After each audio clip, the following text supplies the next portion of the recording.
You are once again welcome.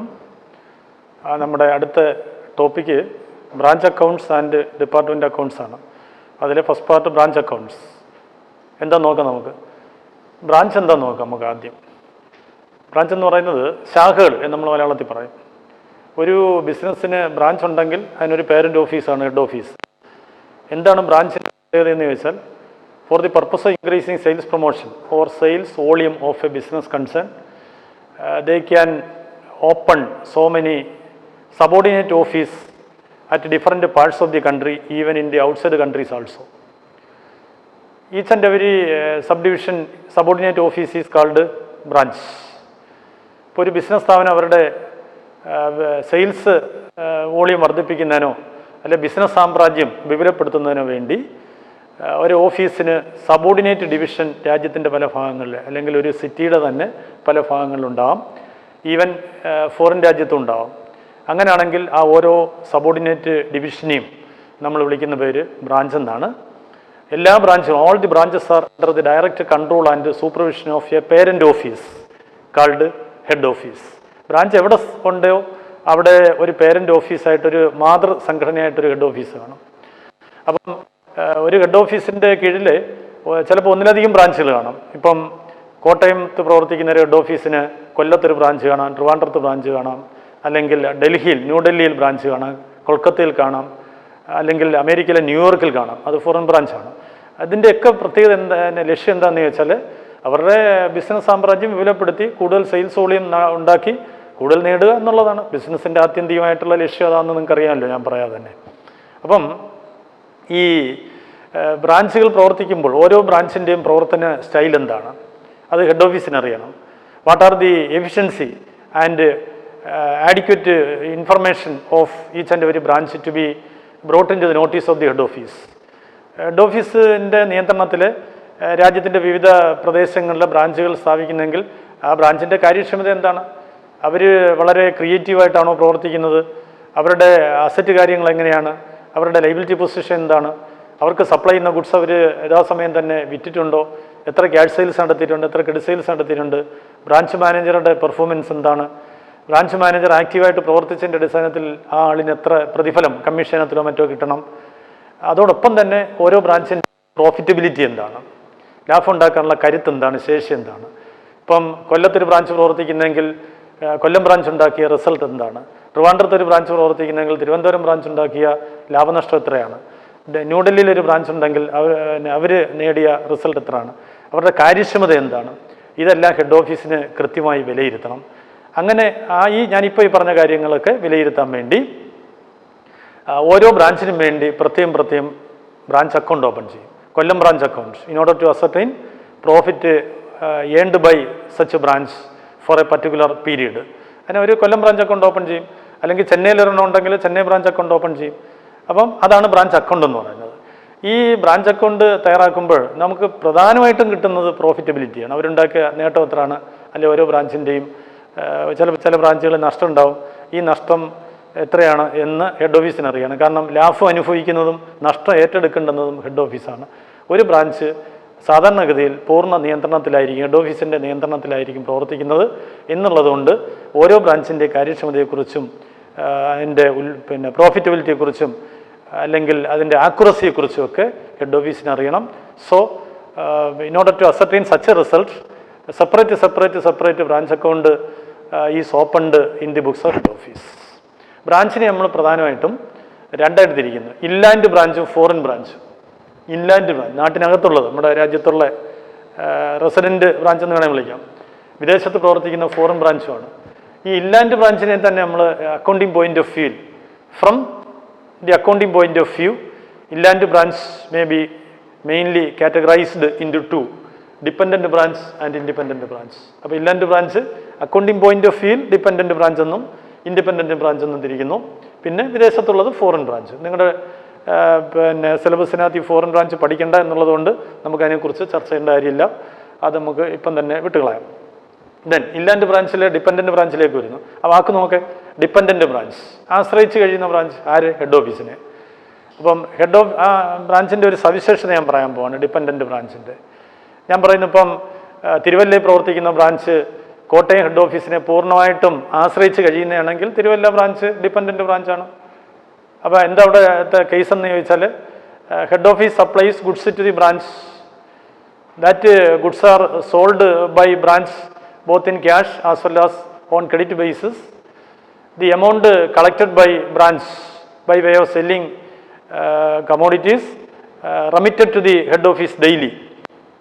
All the branch expenses are met by head office daily. ഇതാണ് അതിൻ്റെ സവിശേഷത. Kottayam head office Thiruvalla ബ്രാഞ്ചിന് goods supply ചെയ്യുന്നു. ആ supply ചെയ്ത ഗുഡ്സ് തിരുവല്ല ബ്രാഞ്ചിൽ എത്തുമ്പോൾ അവർ അവരുടെ ഷോറൂമിൽ എടുത്തു വെച്ചിട്ട് സെയിൽ ചെയ്യുന്നു. അത് കുറേ ക്യാഷ് സെയിൽസിന് പോകുന്നു, അല്ലെങ്കിൽ കടത്തിന് പോകുന്നു, അല്ലെങ്കിൽ മൊത്തം ക്യാഷ് സെയിൽസ് ആകാം. ഇനി വിറ്റ് കിട്ടിയ പൈസയും നേരത്തെ കടത്തിന് വിറ്റതിൻ്റെ കളക്ഷനും കൂടി ചേർന്ന്, അതായത് ക്യാഷ് സെയിൽസും കളക്ഷൻ ഫ്രം ഡെറ്റേഴ്സും കൂടെ ചേർന്ന് remitted to head office daily, head ഓഫീസിലേക്ക് ദിവസേന അയച്ചു കൊടുക്കണം. അഥവാ ഹെഡ് ഓഫീസ് തിരുവല്ല ബ്രാഞ്ചിനോട് പറയാം, ഒരു ബാങ്ക് അക്കൗണ്ട് നമ്പർ കൊടുത്തിട്ട് പറയാം, നിങ്ങൾ തിരുവല്ലയിലെ SBI ബ്രാഞ്ചിലോട്ട് ഇട്ടാൽ അല്ലെങ്കിൽ കാനറ ബാങ്കിലോട്ട് വൈകുന്നേരം അങ്ങ് ഇട്ടിരുന്നാൽ മതി എന്ന് പറയുകയാണെങ്കിൽ അക്കൗണ്ടിലോട്ട് ഇട്ട് ഹെഡ് ഓഫീസിൻ്റെ അക്കൗണ്ടിലോട്ട് അങ്ങ് ഇട്ടേക്കും. ഇനി ഈ ബ്രാഞ്ചിൽ എന്തൊക്കെ ചിലവുകളുണ്ട്, all the expenses at branch are directly paid by head office. ബ്രാഞ്ചിനുണ്ടാകുന്ന മുഴുവൻ ചെലവും ഹെഡ് ഓഫീസ് മീറ്റ് ചെയ്യുന്നു. ഇതാണ് ഡിപ്പെൻഡൻറ്റ് ബ്രാഞ്ചിൻ്റെ പ്രത്യേകത. ഹെഡ് ഓഫീസ് ഗുഡ്സ് അയച്ചു കൊടുക്കുന്നു, അത് സെയിൽ ചെയ്യുന്നു. വിറ്റ് കിട്ടുന്ന പൈസയും കടത്തിന് കൊടുത്തതിൻ്റെ കളക്ഷൻ കൂടെ ഹെഡ് ഓഫീസിന് റെമിറ്റ് ചെയ്യുന്നു. ബ്രാഞ്ചിൻ്റെ മുഴുവൻ ചെലവും ഹെഡ് ഓഫീസ് നേരിട്ട് വഹിക്കുകയും ചെയ്യുന്നു. എന്നാൽ ചില ചുരുക്കം കേസുകളിൽ ഈ കോട്ടയത്ത് നിന്ന് അയച്ചു കൊടുത്ത സാധനം അവിടുത്തെ കസ്റ്റമേഴ്സിന് കൊടുക്കാൻ പരുവത്തിൽ ലഭ്യമല്ല എന്നുണ്ടെങ്കിൽ ഹെഡ് ഓഫീസ് അവരെ അറിയിക്കും, നിങ്ങൾ കുറച്ച് ലോക്കൽ പർച്ചേസ് കൂടെ നടത്തിക്കോ, ഡയറക്റ്റ് പർച്ചേസ് നടത്തിക്കോ. അവിടെ നിന്ന് കിട്ടാവുന്ന കുറേ സാധനങ്ങൾ എന്തെങ്കിലും ഉണ്ടെങ്കിൽ അവിടുത്തെ റെസിഡൻ്റ് ആയിട്ടുള്ള ആൾക്കാർക്ക് അതാണ് താല്പര്യമെങ്കിൽ നിങ്ങൾ മേടിച്ച് വിറ്റോ വിവരം അറിയിച്ചാൽ മതി എന്ന് പറയാം. അങ്ങനെയും കൂടെ ഒരു ചെറിയ സ്വാതന്ത്ര്യം അതിനകത്ത് കൊടുക്കുന്നുണ്ട്. അതൊരു ലോക്കൽ പർച്ചേസ് നടത്താനുള്ള ഒരു അനുവാദമാണ്, ഡയറക്ഷനാണ് കൊടുത്തിരിക്കുന്നത്. ഇതാണ് നമുക്ക് ഇതിനെക്കുറിച്ച് പറയാം, ഡിപ്പെൻഡൻറ്റ് ബ്രാഞ്ചിനെ കുറിച്ച് പറയാനുള്ളത്. അപ്പം തിരുവല്ലയിൽ പ്രവർത്തിക്കുന്ന ബ്രാഞ്ച് ഡിപ്പെൻഡൻറ്റ് ബ്രാഞ്ച് ആണെങ്കിൽ തിരുവല്ല ബ്രാഞ്ച് അക്കൗണ്ട് വരച്ച് അവരുടെ റിസൾട്ട് അറിയണം. റിസൾട്ട് അറിയാൻ വേണ്ടി തിരുവല്ല ബ്രാഞ്ച് അക്കൗണ്ട് വരച്ച് ആ ബ്രാഞ്ച് ഉണ്ടാക്കി റിസൾട്ട് ഹെഡ് ഓഫീസിന് അറിയണം. അപ്പോൾ ഹെഡ് ഓഫീസിൻ്റെ ബുക്കിൽ തിരുവല്ല ബ്രാഞ്ച് അക്കൗണ്ട് ഓപ്പൺ ചെയ്യും. ഇങ്ങനെ ബ്രാഞ്ച് അക്കൗണ്ട് വരച്ച് റിസൾട്ട് കണ്ടെത്താൻ ഈ ഡിപ്പെൻഡൻറ്റ് ബ്രാഞ്ച് സംവിധാനത്തിൽ 3 മെത്തേഡുണ്ട്. ഡിപ്പെൻഡൻറ്റ് ബ്രാഞ്ച് സംവിധാനത്തിൽ 3 മെത്തേഡുണ്ട്. എന്തിനു വേണ്ടിയാ? റിസൾട്ട് കണ്ടെത്തുന്നതിന് വേണ്ടി. അതൊന്ന് ഫൈനൽ അക്കൗണ്ട് മെത്തേഡ്, അല്ലെ final account system. Second debtors method, debtors system. Then stock and debtors method. ഇങ്ങനെ 3 മെത്തേഡാണ്. ഞാൻ നേരത്തെ പറഞ്ഞു, from accounting point of view branch account is maintained by head office for the purpose of ascertaining profitability. In order to ascertain such a result, profit or loss, mainly 3 methods can be adopted by head office under the case of dependent branch system. First one is called final account method, second debtors method, third stock and debtors method. ഇനി നമുക്ക് ഈ final account method എന്താണെന്ന് നോക്കാം. Final account മെത്തേഡിൽ എങ്ങനെയാണ് head office branch ഉണ്ടാക്കിയ result കണ്ടെത്തുന്നതെന്ന് ഞാൻ പറയാൻ പോകുന്നത്. തിരുവല്ല ബ്രാഞ്ചാണെന്ന് കൂട്ടിക്കോളൂ. അപ്പം തിരുവല്ല ബ്രാഞ്ച് ഉണ്ടാക്കിയ റിസൾട്ട് അറിയാൻ വേണ്ടി ഫൈനൽ അക്കൗണ്ട് മെത്തേഡിൽ ഒരു branch trading profit and loss account വരയ്ക്കും. ഫൈനൽ അക്കൗണ്ട് അതാണല്ലോ, trading profit and loss balance sheet. Branch trading profit and loss account വരയ്ക്കും. സിമ്പിളാണ്. ഈ branch trading profit and loss അക്കൗണ്ടിൽ ആദ്യം ഓപ്പണിംഗ് സ്റ്റോക്ക് ഉണ്ടെങ്കിൽ, ആരുടെ ഓപ്പണിംഗ് സ്റ്റോക്കാണ്? തിരുവല്ല ബ്രാഞ്ചിൽ ഒരു സാമ്പത്തിക വർഷം കച്ചവടം നടത്തിയതിന് ശേഷം അക്കൗണ്ട് ക്ലോസ് ചെയ്യുന്ന ഡേറ്റിലിരിക്കുന്ന ക്ലോസ് സ്റ്റോക്ക്, ഇപ്പോഴത്തെ ഓപ്പണിംഗ് സ്റ്റോക്ക് ആണല്ലോ, അത് ഡെബിറ്റ് ചെയ്യണം. ഓപ്പണിംഗ് സ്റ്റോക്ക് ഡെബിറ്റ് ചെയ്യണം. അതോടൊപ്പം പിന്നെ ചെയ്യുന്നത് ഗുഡ്സ് സെൻഡ് ടു ബ്രാഞ്ച്.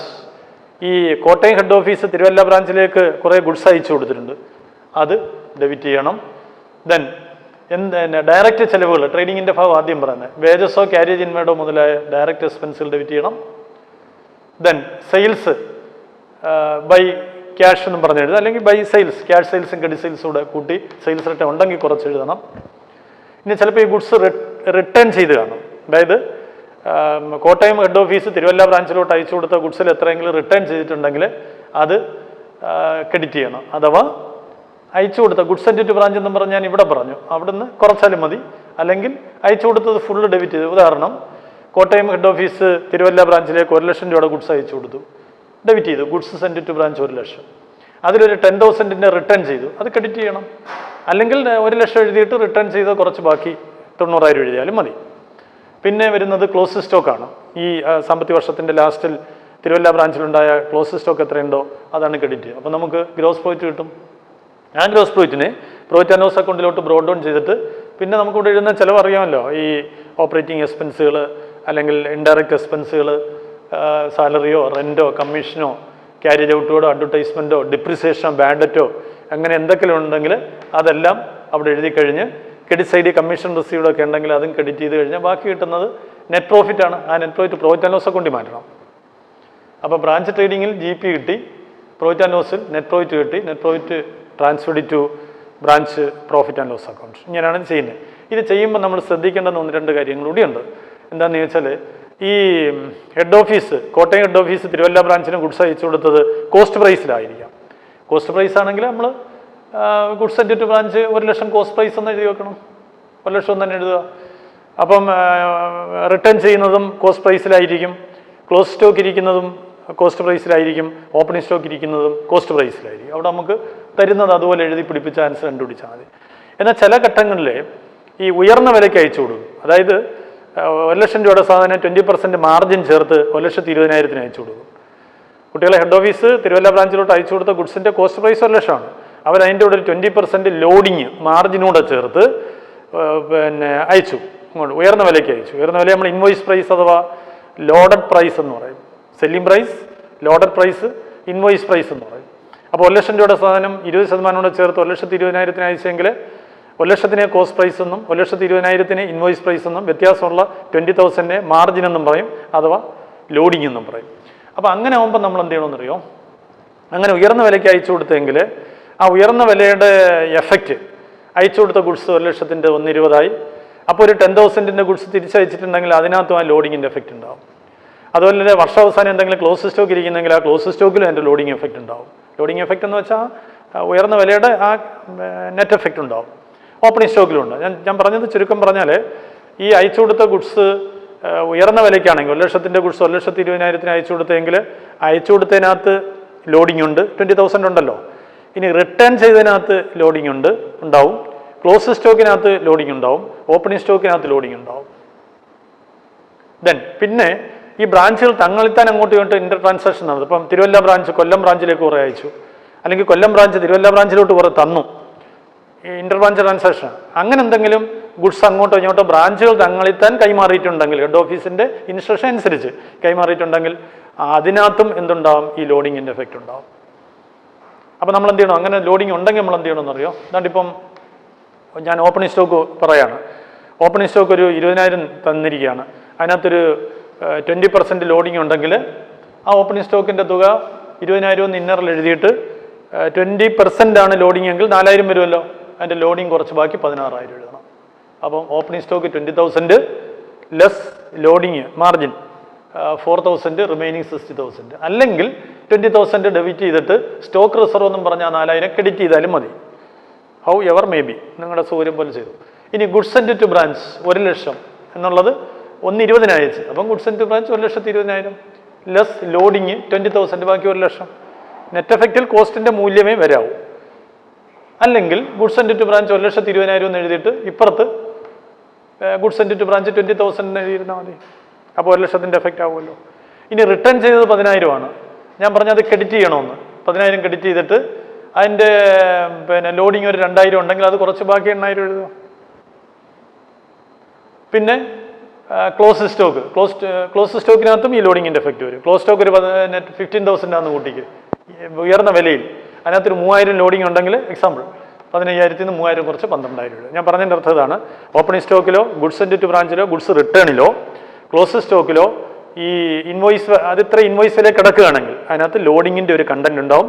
ആ ലോഡിങ്ങിൻ്റെ കണ്ടന്റ് റിമൂവ് ചെയ്ത് കളയണം. റിമൂവ് ചെയ്ത് കളയാൻ ആ കൺസേൺഡ് ഐറ്റത്തിൽ നിന്ന് അതാത് സ്ഥലത്ത് കുറയ്ക്കുകയോ അല്ലെങ്കിൽ ആ ഉയർന്ന വില എഴുതിയതിൻ്റെ ഓപ്പോസിറ്റ് സൈഡിൽ കൊണ്ടുവന്ന് ആ ലോഡിങ് തുക എഴുതുകയോ ചെയ്താൽ ആ ലോഡിങ്ങിൻ്റെ എഫക്റ്റ് അങ്ങ് ഇല്ലാതാവും. പിന്നെ കോസ്റ്റ് പ്രൈസിൻ്റെ ലെവലിൽ കയറി വന്ന് യഥാർത്ഥ റിസൾട്ട് കിട്ടിക്കോളും. ഇതാണ് നമുക്ക് ഫൈനൽ അക്കൗണ്ട് മെത്തേഡിനെ കുറിച്ച് പറയുന്നത്. ഇതിനകത്ത് ജേണൽ എൻട്രി ഒന്നുമില്ല. ഞാനൊരു ക്വസ്റ്റ്യൻ നിങ്ങൾക്കൊന്ന് എക്സ്പ്ലെയിൻ ചെയ്ത് തരാൻ പോവുകയാണ്. ഇതിൻ്റെ കൂടുതലുള്ള പ്രധാനപ്പെട്ട ക്വസ്റ്റ്യൻ മാത്രമേ ഞാൻ ബോർഡിൽ ചെയ്യുള്ളൂ. നിങ്ങൾക്ക് അത് മതി. ബാക്കി ഞാൻ ക്വസ്റ്റ്യൻ നോക്കി എക്സ്പ്ലെയിൻ ചെയ്ത് തരുന്നത് താരതമ്യേന സിമ്പിൾ ചോദ്യമായിരിക്കും. അത് നിങ്ങൾ മനസ്സിലാക്കിയിട്ട് ചെയ്ത് പഠിച്ചുകൊണ്ടാൽ മതി. നിങ്ങൾക്ക് കുറേ കൂടെ കൂടുതൽ അഡ്ജസ്റ്റ്മെൻ്റ് എന്ന് തോന്നുന്നത് ഞാൻ ബോർഡിൽ ചെയ്തിടും. നിങ്ങൾ നിങ്ങളുടെ ടെസ്റ്റിൽ 452 പേജ് 452 ബ്രാഞ്ച് അക്കൗണ്ടിൻ്റെ ഭാഗമാണ് 452 ക്വസ്റ്റ്യൻ നമ്പർ 1 ഞാൻ ചെയ്ത് തരുന്നതേ ഉള്ളൂ. അതൊരു വെറും സിമ്പിൾ ചോദ്യമാണ്, തുടക്കമായതുകൊണ്ട് ആദ്യത്തെ ഒരു ക്വസ്റ്റ്യൻ എടുത്തതാണ്. വായിക്കുന്നത് ഞാൻ. From the following particulars prepare branch trading and profit and loss account in the books head office. ഈ ഡിപ്പെൻഡൻറ്റ് ബ്രാഞ്ചിൻ്റെ സവിശേഷത ഏതാണ്? ഡിപ്പെൻഡൻറ്റ് ബ്രാഞ്ചിൽ ഹെഡ് ഓഫീസിൻ്റെ ബുക്കിലാണ് അക്കൗണ്ട് ഓപ്പൺ ചെയ്യുന്നത്. ഇൻഡിപെൻഡൻറ്റ് പറയുമ്പോൾ ഞാൻ സ്വല്പം ഒന്ന് മാറ്റി പറയും, അത് പഠിപ്പിക്കുമ്പോഴേ പറയുന്നുള്ളൂ. ഡിപ്പെൻഡൻറ്റ് ബ്രാഞ്ചിൻ്റെ പ്രത്യേകത എന്ന് പറയുന്നത് ഹെഡ് ഓഫീസിൻ്റെ ബുക്കിലാണ് ഈ 3 മെത്തേഡിലും നമ്മൾ അക്കൗണ്ട് ഓപ്പൺ ചെയ്യാൻ പോകുന്നത്. അപ്പം ഫൈനൽ അക്കൗണ്ട് മെത്തേഡ് ആയതുകൊണ്ടാണ് trading profit and loss account വരയ്ക്കാൻ ആ ചോദ്യത്തിൽ പറഞ്ഞിരിക്കുന്നത്.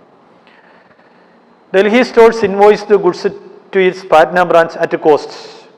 ഡൽഹി ഹെഡ് ഓഫീസ് പാറ്റ്ന ബ്രാഞ്ചിലോട്ടാണ് ഗുഡ്സ് അയച്ചു കൊടുത്തേക്കുന്നത്, കോസ്റ്റ് പ്രൈസിലാണെന്ന് ഞാൻ ആദ്യം പറഞ്ഞ രീതിയിൽ.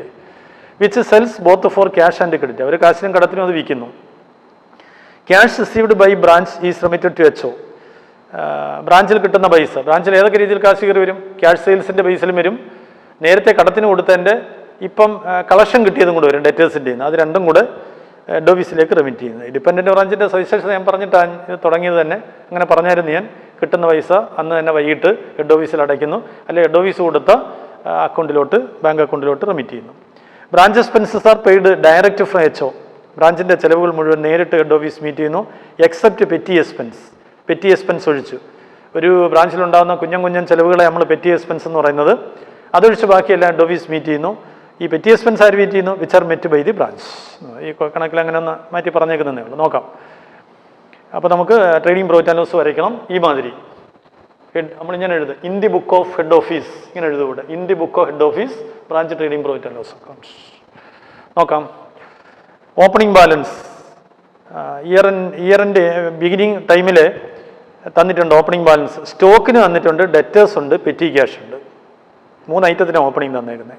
പക്ഷെ നമുക്ക് സാധാരണഗതി ട്രേഡിംഗ് അക്കൗണ്ടിൽ നമ്മൾ എഴുതുന്ന ഓപ്പണിംഗ് ഐറ്റം എന്ന് പറയുന്നത് ഓപ്പണിംഗ് സ്റ്റോക്ക് മാത്രമാണ്, സ്റ്റോക്ക് ഓഫ് ഗുഡ്സിൻ്റെ ഓപ്പണിംഗ് മാത്രമാണ്. അപ്പോൾ നിങ്ങളവിടെ ഓപ്പണിംഗ് സ്റ്റോക്ക് എഴുതണം 5000.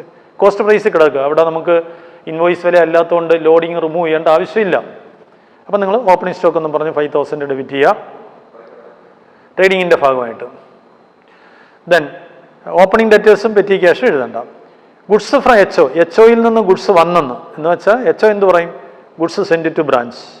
50,000 രൂപ അത് ഡെബിറ്റ് ചെയ്യണം. ഇനി ക്യാഷ് സെയിൽസും ക്രെഡിറ്റ് സെയിൽസും കൂടെ സെയിൽസ് എന്ന് പറഞ്ഞ് ക്രെഡിറ്റിൽ എഴുതണം, സെയിൽസ് റിട്ടേൺ അതിൽ നിന്ന് കുറച്ച് എഴുതണം. ക്യാഷ് സെയിൽസും ക്രെഡിറ്റ് സെയിൽസോടെ കൂട്ടിയിട്ട് സെയിൽസ് റിട്ടേൺ അതിൽ നിന്ന് കുറയ്ക്കണം. ബാഡ് ഡെപ്റ്റ് പ്രോഫിറ്റ് ആൻഡ് ലോസ് ഡെബിറ്റ് ചെയ്യണം. ഡിസ്കൗണ്ട് അലൗഡും പ്രോഫിറ്റ് ആൻഡ് ലോസ് ഡെബിറ്റ് ചെയ്യണം. Goods return to head office.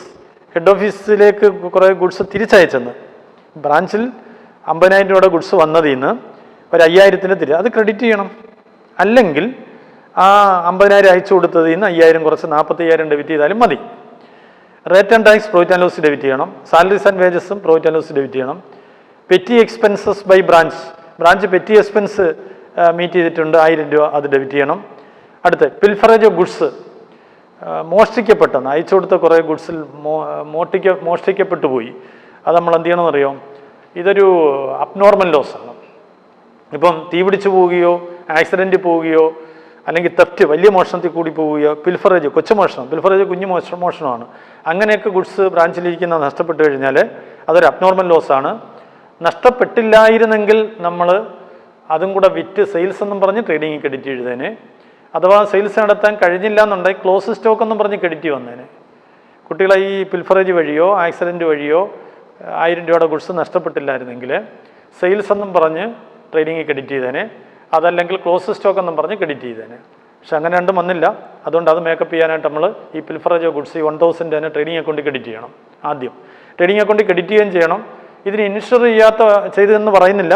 Insurance company ഒന്നും തന്നതുമായിട്ട് ഈ ചോദ്യത്തിൽ പറയാത്തതുകൊണ്ട് മുഴുവൻ നമുക്ക് നഷ്ടമാണ്. അത് പ്രോഫിറ്റ് ആൻഡ് ലോസ് ഡെബിറ്റിലൂടെ എടുക്കണം. ട്രേഡിംഗ് അക്കൗണ്ടിൽ ക്രെഡിറ്റിലും എടുക്കണം, പ്രോഫിറ്റ് ആൻഡ് ലോസ് ഡെബിറ്റിലും എടുക്കണം ഈ 1000 റുപ്പീസ്. എന്നാൽ 1000 രൂപയുടെ നഷ്ടം ഉണ്ടായത്, മോഷ്ടിക്കപ്പെട്ടു പോയതിൽ ഇൻഷുറൻസ് കമ്പനി ഒരു 400 രൂപ തന്നെന്ന് കൂട്ടിക്കുക. അങ്ങനെ ഉണ്ടെങ്കിൽ ഇത് ചോദ്യത്തിൽ പറഞ്ഞേനെ, ഇവിടെ തന്നിട്ടില്ല. 400 തന്നിട്ടുണ്ടെങ്കിൽ നിങ്ങൾ ചെയ്യേണ്ടുന്നത് 1000 ട്രേഡിംഗ് അക്കൗണ്ടിൽ ക്രെഡിറ്റ് ചെയ്തിട്ട് ഇൻഷുറൻസ് കമ്പനി തരാത്ത 600 രൂപ നെറ്റ് നഷ്ടമായിട്ട് പ്രോഫിറ്റ് ആൻഡ് ലോസ് ഡെബിറ്റ് ചെയ്യണം. ഇൻഷുറൻസ് കമ്പനി തരാൻ പോകുന്നത് ബാലൻസ് ഷീറ്റ് അസസ്സറി പോകും 400 രൂപ. അങ്ങനെ ഉണ്ട്. നമുക്ക് ഈ കണക്കിനകത്ത് 1000 ട്രേഡിംഗ് ക്രെഡിറ്റ് ചെയ്തിട്ട് 1000 തന്നെ പ്രോഫിറ്റ് ആൻഡ് ലോസ് ഡെബിറ്റ് ചെയ്തോണം. ഇനി closing balance, stock, debtors, petty cash. നമുക്ക് ഡെറ്റേഴ്സും പെറ്റി ക്യാഷും ഒന്നും ഒരിക്കലും നമ്മൾ ട്രേഡിംഗ് അക്കൗണ്ട് എഴുതത്തില്ല. ക്ലോസ് സ്റ്റോക്ക് മാത്രമേ എഴുതുള്ളൂ. 8000 രൂപ എഴുതണം. ഇത്ര എഴുതുമ്പോൾ നിങ്ങൾക്ക് ആൻസർ കിട്ടും. ഞാൻ ഒന്നുകൂടെ പറയാം. ട്രേഡിംഗ് വരുന്ന ഐറ്റങ്ങൾ: ഓപ്പണിംഗ് സ്റ്റോക്ക് 5000 ഡെബിറ്റ് ചെയ്യണം. Goods send to branch 50000 debit ചെയ്യണം. ക്യാഷ് സെയിൽസും ക്രെഡിറ്റ് സെയിൽസും കൂടെ കൂട്ടി ക്രെഡിറ്റ് ചെയ്യണം. അതിൽ നിന്ന് സെയിൽസ് റിട്ടേൺ കുറച്ച് വേണം ക്രെഡിറ്റ് ചെയ്യാൻ. പിന്നെ പിൽഫറേജ് ഓഫ് ഗുഡ്സ് ക്രെഡിറ്റ് ചെയ്യണം. ക്ലോസ് സ്റ്റോക്ക് 8000 ക്രെഡിറ്റ് ചെയ്യണം. ഇപ്പോൾ നിങ്ങൾക്ക് ട്രേഡിംഗ് അക്കൗണ്ട് ഗ്രോസ് പ്രോഫിറ്റ് വരും. അത് നിങ്ങൾ ബ്രോഡ് ഡൗൺ ചെയ്തിടുക. ബ്രോഡ് ഡൗൺ ചെയ്തിട്ടിട്ട് ഗുഡ്സ് റിട്ടേണും കൂടെ ക്രെഡിറ്റ് ചെയ്യണം. യെസ്, ബ്രോഡ് ഡൗൺ ചെയ്തിട്ടിട്ട് പ്രോഫിറ്റ് ആൻഡ് ലോസ് വരുന്ന ഐറ്റങ്ങൾ: ബാഡ് ഡെപ്റ്റ് പ്രോഫിറ്റ് ആൻഡ് ലോസ് ഡെബിറ്റ് ചെയ്യണം. ഡിസ്കൗണ്ട് അലൗഡ് ഡെബിറ്റ് ചെയ്യണം. റേറ്റ് ആൻഡ് ടാക്സും ഡെബിറ്റ് ചെയ്യണം. സാലറിയും ഡെബിറ്റ് ചെയ്യണം. പെറ്റി എക്സ്പെൻസും ഡെബിറ്റ് ചെയ്യണം. പിൽഫറേജ് ഓഫ് ഗുഡ്സ് നഷ്ടമാണെന്നുള്ള രീതിയിൽ വീണ്ടും ഡെബിറ്റ് ചെയ്യണം. ഡെബിറ്റ് ചെയ്യുമ്പോൾ നിങ്ങൾക്ക് നെറ്റ് പ്രോഫിറ്റ് വന്നോളും. അത് പ്രോഫിറ്റ് ആൻഡ് ലോസ് അക്കൗണ്ടിൽ ട്രാൻസ്ഫർ ചെയ്യും. ഇനി നമുക്ക് ഇതിപ്പം കോസ്റ്റ് പ്രൈസ് തന്നൊരു കേസാണ്. നിങ്ങൾക്ക് സ്വന്തമായിട്ട് ചെയ്യാൻ പറ്റുന്നതാണ്. അടുത്ത ഒരു ഇൻവോയ്സ് പ്രൈസിൽ ഈ ക്വസ്റ്റ്യൻ വന്ന് നമുക്ക് എങ്ങനെ കൊണ്ടുപോകാൻ നോക്കാം. ഞാൻ പറഞ്ഞല്ലോ, ഇൻവോയ്സ് പ്രൈസ് എന്ന് പറയുന്നത് ചില സന്ദർഭത്തിൽ യഥാർത്ഥ വിലയേക്കാൾ കൂട്ടി അയക്കും. ഇപ്പോൾ 100 രൂപയുടെ സാധനം 25 മാർജിൻ ചേർത്ത് 125 അയക്കും. ഹെഡ് ഓഫീസ് ഗുഡ്സിലോട്ട് ബ്രാഞ്ചിലോട്ട് ഗുഡ്സ് അയക്കുന്നത് 100ൻ്റെ സ്ഥാനത്ത് 125 അയക്കും. എന്തിനങ്ങനെ അയക്കുന്നതെന്ന് ചോദിച്ചാൽ അതിനകത്ത് രഹസ്യമുണ്ട്. ഈ ഇൻവോയ്സിനകത്ത് 125 ഹെഡ് ഓഫീസ് ചിത്രീകരിക്കുന്നത്. അപ്പം ബ്രാഞ്ചുകാർ അറിയുന്ന ഈ സാധനത്തിൻ്റെ യഥാർത്ഥ വില 125, പക്ഷേ ഇതിൻ്റെ യഥാർത്ഥ വില 100 ഉള്ളൂ. അപ്പം ഗുഡ്സിൻ്റെ അയച്ചു കൊടുത്ത ഗുഡ്സിൻ്റെ യഥാർത്ഥ വില ബ്രാഞ്ചിൽ നിന്ന് ഒളിച്ചു വെക്കുന്നതിന് വേണ്ടിയാണ്, മറച്ചു വെക്കുന്നതിന് വേണ്ടിയാണ് ഈ വില ഉയർത്തി അയക്കുന്നത്. അതൊരു പോയിന്റ്. രണ്ടാമത്തെ പോയിന്റ്, ബ്രാഞ്ച് വിചാരിക്കുന്നതിൻ്റെ വില 125 അപ്പോഴേ യഥാർത്ഥ ലാഭവും ബ്രാഞ്ചിൽ നിന്ന് മറച്ചു വെക്കാൻ പറ്റും. അപ്പോൾ അയച്ചു കൊടുത്ത ഗുഡ്സിൻ്റെ യഥാർത്ഥ കോസ്റ്റ് കൺസീൽ ചെയ്യാം. ബ്രാഞ്ച് ഉണ്ടാക്കുന്ന യഥാർത്ഥ ലാഭം ബ്രാഞ്ച് അറിയാതെ അവരിൽ നിന്ന് ഒളിച്ചു വെക്കാം. ഹെഡ് ഓഫീസിന് കൃത്യമായിട്ട് അറിയാൻ പറ്റും. അതുപോലെ തന്നെ ലാഭം കൂടുന്നതനുസരിച്ച് ഇപ്പോൾ 125 വിലയെന്നറിയുമ്പം ബ്രാഞ്ചിൽ അതിൽ കൂടുതൽ വിലയ്ക്ക് വേണമല്ലോ കമ്പോളത്തിൽ വിൽക്കാൻ. അപ്പം അതനുസരിച്ച് ലാഭം കൂടും. അതറിയാതിരിക്കുക എന്നുള്ളതാണ് ഞാനിപ്പോൾ പറഞ്ഞ പോയിന്റ്. പിന്നെ അതുപോലെ തന്നെ ഈ ബ്രാഞ്ച് മാനേജർക്ക് കിട്ടുന്ന കമ്മീഷൻ, യഥാർത്ഥ കമ്മീഷൻ കുറയ്ക്കുന്നതിനും കൂടി വേണ്ടിയാണ്, അത്തരം ഒരു 2-3 കൺസീൽമെൻറ്റ് നടത്തുന്നതിന് വേണ്ടിയാണ് യഥാർത്ഥ വിലയേക്കായി കൂടുതൽ വിലയ്ക്ക് ഹെഡ് ഓഫീസ് ബ്രാഞ്ചിലോട്ട് ഗുഡ്സ് അയച്ചു കൊടുക്കുന്നത്. കൂടിയ വില ഇൻവോയ്സ് പ്രൈസ് എന്ന് പറയും 125, യഥാർത്ഥ വില 100 കോസ്റ്റ് പ്രൈസ് എന്ന് പറയും, വ്യത്യാസം 25 ലോഡിംഗ് എന്ന് പറയും. ഇപ്പം നമ്മൾ ഈ branch trading profit and loss account അതെങ്ങനെ എഴുതുന്നത് ഇപ്പോൾ പറഞ്ഞായിരുന്നു. ഇപ്പം ഓപ്പണിംഗ് ഈ അയച്ചു കൊടുത്ത ഗുഡ്സിനകത്ത് ലോഡിംഗ് ഉണ്ടെങ്കിൽ അതിൻ്റെ എഫക്റ്റ് റിട്ടേണിനകത്ത് കാണും. അതുപോലെ അതിൻ്റെ എഫക്റ്റ് ക്ലോസ് സ്റ്റോക്കിൽ കാണും, ഓപ്പണിംഗ് സ്റ്റോക്കിലും കാണും. അപ്പോൾ നമ്മൾ ചെയ്യുന്നത് ഓപ്പണിംഗ് സ്റ്റോക്കിൽ നിന്ന് ഓപ്പണിംഗ് സ്റ്റോക്ക് എന്ന് പറയുന്ന ഐറ്റത്തിൻ്റെ അത് ഇൻവോയ്സ് വില നിൽക്കുകയായിരിക്കും. അതിനകത്ത് അടങ്ങിയിരിക്കുന്ന ലോഡിംഗ് മുറിച്ച് മാറ്റി ബാക്കി കോസ്റ്റ് പ്രൈസിൽ എഴുതണം ഓപ്പണിംഗ് സ്റ്റോക്ക് ഡെബിറ്റിൽ. അതുപോലെ തന്നെ ഗുഡ്സ് സെൻഡ് ടു ബ്രാഞ്ച്, അതും ഉയർന്ന വിലയ്ക്ക്. മുമ്പേ പറഞ്ഞല്ലോ 1 ലക്ഷം രൂപയുടെ ഗുഡ്സ് 120 നിൽക്കുകയാണ്. 120 നിന്ന് ലോഡിംഗ് 20,000 കുറച്ച് 1 ലക്ഷം എഴുതണം. പിന്നെ റിട്ടേൺ ഉണ്ടെങ്കിൽ നമ്മൾ ക്രെഡിറ്റ് ചെയ്യുമല്ലോ, ട്രേഡിംഗ് അക്കൗണ്ടിൽ ക്രെഡിറ്റ് ചെയ്യും. അതിൽ നിന്ന് അതിൻ്റെ ലോഡിംഗ് കുറച്ച് ക്രെഡിറ്റ് ചെയ്യണം. അതിൻ്റെ ക്ലോസ് സ്റ്റോക്ക് ക്രെഡിറ്റ് ചെയ്യുമ്പോൾ അതിനകത്തുനിന്ന് ലോഡിംഗ് കുറച്ച് ക്രെഡിറ്റ് ചെയ്യണം. ഞാൻ ഒരു രീതി അത് പറഞ്ഞത്. അല്ലെങ്കിൽ നിങ്ങൾ ഇപ്പോൾ നോക്കിയപ്പം goods send to branch invoice വില 1,20,000 രൂപ, 20,000 കുറച്ച് 1 ലക്ഷം ഒന്നും ഇവിടെ എഴുതാം. അല്ലെങ്കിൽ 120 ഇവിടെ എഴുതിയിട്ട് അതിൻ്റെ ലോഡിങ് ക്രെഡിറ്റ് സൈഡിൽ ഗുഡ്സ് സെൻഡ് ടു ബ്രാഞ്ച് എന്ന് എഴുതി 20,000 എന്നങ്ങ് എഴുതിയാലും മതി. Author same. എനിവേ അങ്ങനെ ഉള്ളൊരു ചോദ്യമാണ് ഇനി രണ്ടാമത്തെ ഞാൻ പറയാൻ പോകുന്നത്. അത് ഞാൻ വായിച്ച് മനസ്സിലാക്കി തരുന്നതേ ഉള്ളൂ, ബോർഡിൽ ചെയ്തിടുന്നില്ല, ശ്രദ്ധിച്ചോളുക. ക്വസ്റ്റ്യൻ നമ്പർ 2, 453 പേജിൽ ഇൻവോയ്സ് വിലയുള്ള ഒരു ക്വസ്റ്റ്യനാണ്. X limited has its head office in Delhi and branch in Mumbai. Supplied goods to its branch at cost plus 33 100 cost ആണെങ്കിൽ യഥാർത്ഥ വില 100 അയച്ചു കൊടുത്ത ഗുഡ്സിൻ്റെ യഥാർത്ഥ വില 100 ആണെങ്കിൽ 133 ഇൻവോയ്സ് വില. അപ്പോൾ ലോഡിങ് 33 33 എന്ന് വെച്ചാൽ നമുക്ക് ഡെസിമലായിട്ട് 1/3 എന്നങ്ങ് പറയാം. ശതമാനം മാറ്റിയിട്ട് 1/3. അപ്പോൾ കോസ്റ്റിൻ്റെ കൂടെ അതിൻ്റെ കോസ്റ്റിനോടൊപ്പം അതിൻ്റെ 1/3 കൂടെ. ഒരു എക്സാമ്പിൾ ഒന്ന് പറഞ്ഞേക്കാം. അയച്ചു കൊടുത്ത ഗുഡ്സിൻ്റെ കോസ്റ്റ് 30,000 ആണെങ്കിൽ അത് കോസ്റ്റ് പ്രൈസ് 30,000 ആണ്. അതിൻ്റെ 1/3 10,000. അപ്പോൾ അയച്ചു കൊടുത്തത് 40,000, ഇൻവോയ്സ് വില 40,000 എന്നർത്ഥം. അപ്പം ഞാൻ ചോദിക്കുന്നു, ഈ അയച്ചു കൊടുത്ത ഗുഡ്സ് ഉയർന്ന വിലയിലായിരിക്കുമല്ലോ ഇനി നമുക്ക് ചോദ്യത്തിൽ തരുന്നത്. ഓപ്പണിംഗ് സ്റ്റോക്കും ഗുഡ്സ് സെൻഡ് ടു ബ്രാഞ്ചും റിട്ടേണും ക്ലോസ് സ്റ്റോക്കും ഒക്കെ ഉയർന്ന വിലയ്ക്കായിരിക്കും തരുന്നത്. അപ്പം നമ്മൾ ആ ഉയർന്ന വിലയിൽ കിടക്കുന്ന തുകയിൽ നിന്ന് എന്ത് ചെയ്യണം? ലോഡിങ് കണ്ടുപിടിച്ച് റിമൂവ് ചെയ്യണമല്ലോ. അതിനെന്ത് ചെയ്യണമെന്ന് ചോദിച്ചാൽ ഞാൻ ഇപ്പം പറഞ്ഞ എക്സാമ്പിൾ നോക്ക്. അയച്ചു കൊടുത്തതിൻ്റെ ബ്രാഞ്ചിലോട്ട് അയച്ചു കൊടുത്ത ഗുഡ്സിൻ്റെ കോസ്റ്റ് പ്രൈസ് 30,000 ആയിരുന്നു. അതിൻ്റെ 1/3 10,000. അപ്പോൾ അയച്ചു കൊടുത്തതിൻ്റെ ഇൻവോയ്സ് വില 40,000ആണ്. 40,000 എന്നായിരിക്കും നിങ്ങൾക്ക് ഇനി ചോദ്യത്തിൽ തരുന്നത്. അപ്പോൾ നമുക്ക് അതിൽ നിന്ന് അതിൻ്റെ ലോഡിങ് മാറ്റി കോസ്റ്റ് പ്രൈസിൽ തന്നെ എഴുതേണ്ടതായിട്ടുണ്ട്. അത് നമ്മൾ എന്ത് ചെയ്യുമെന്നറിയോ, 40,000 ഇൻവോയ്സ് പ്രൈസിൽ നിന്ന് ലോഡിങ് കണ്ടുപിടിക്കാൻ അതിൻ്റെ 1/4 എടുക്കണം. കാരണം കോസ്റ്റിൻ്റെ 1/3 ആണ് ലോഡിങ് എങ്കിൽ ഇൻവോയ്സ് വിലയുടെ 1/4 ആണ്.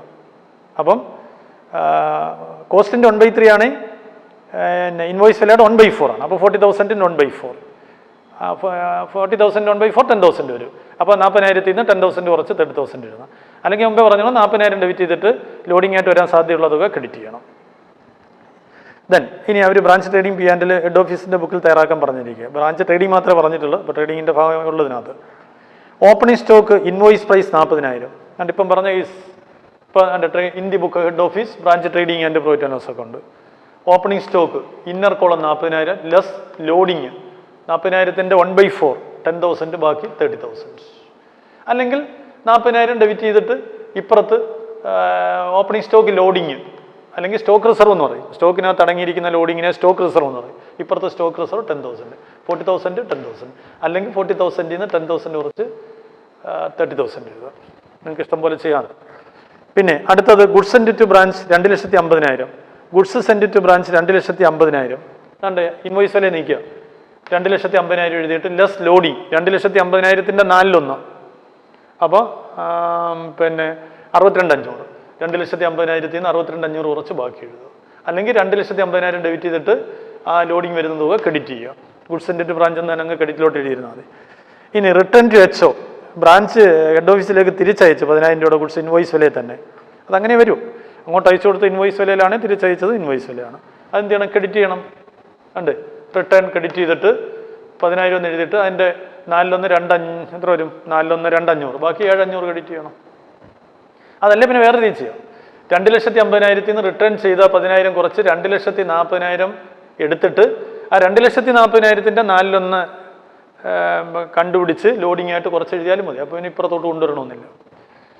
ദെൻ അടുത്ത പോയിന്റ് സെയിൽസ്, ക്യാഷ് സെയിൽസും ക്രെഡിറ്റ് സെയിൽസും ക്രെഡിറ്റ് ചെയ്യണം. Discount allowed to customer profit and loss വരേണ്ട ഐറ്റമാണ്. ഇവിടെ ട്രേഡിംഗ് മാത്രമേ ചോദിച്ചിട്ടുള്ളൂ, അപ്പോൾ എഴുതണ്ട. ക്ലോസ് സ്റ്റോക്ക് 60,000 ഇൻവോയ്സ് വില നീക്കുകയാണ്. ബൈ ക്ലോസ് സ്റ്റോക്ക് 60,000, അതിൻ്റെ ലോഡിങ് 4/1 ആകുമ്പം 15,000, ബാക്കി 45,000 രൂപ. അല്ലെങ്കിൽ 60,000 എഴുതിയിട്ട് സ്റ്റോക്ക് റിസർവ് എന്ന് പറഞ്ഞ് 15,000 ഡെബിറ്റ് കൊണ്ടുവരണം. അപ്പം ക്രെഡിറ്റ് സൈഡ് കൂടിയിരിക്കും. വ്യത്യാസം വരുന്നത് ട്രേഡിംഗിൽ നിന്നായതുകൊണ്ട് gross profit transferred to P&L എന്ന് എഴുതണം. Gross profit transferred to profit and loss എന്ന് എഴുതണം. അതാണ് ആ ചോദ്യത്തിന് ആൻസർ. നമ്മൾ മൂന്നാമത്തെ ക്വസ്റ്റ്യൻ എക്സ്പ്ലെയിൻ ചെയ്യാണ്. 454 പേജിലെ ക്വസ്റ്റ്യൻ നമ്പർ 3. അത് ഇത്തിരി ഇതിനകത്തുള്ള ഫൈനൽ അക്കൗണ്ട് മെത്തേഡിൽ ഒരു ഇമ്പോർട്ടൻ്റ് ക്വസ്റ്റ്യൻ ആണ്. ഇതിനകത്ത് കുറച്ച് വർക്കിംഗ് നോട്ടൊക്കെ എഴുതി ചെയ്യേണ്ടതാണ്. അപ്പോൾ വർക്കിംഗ് നോട്ടെല്ലാം ഞാൻ ബോർഡിൽ ഇപ്പം എഴുതി കാണിക്കും. അതനുസരിച്ച് നിങ്ങൾ നോട്ട് ചെയ്തോണം. ഇത്തിരി ഈ ഫൈനൽ അക്കൗണ്ട് മെത്തേഡിലെ ഒരു ഇമ്പോർട്ടൻ്റ് ക്വസ്റ്റ്യൻ ആണത്. Y limited with its head office in Delhi. Y limited എന്ന് പറഞ്ഞ സ്ഥാപനത്തിന് ഹെഡ് ഓഫീസ് ഡൽഹിയിലുണ്ട്.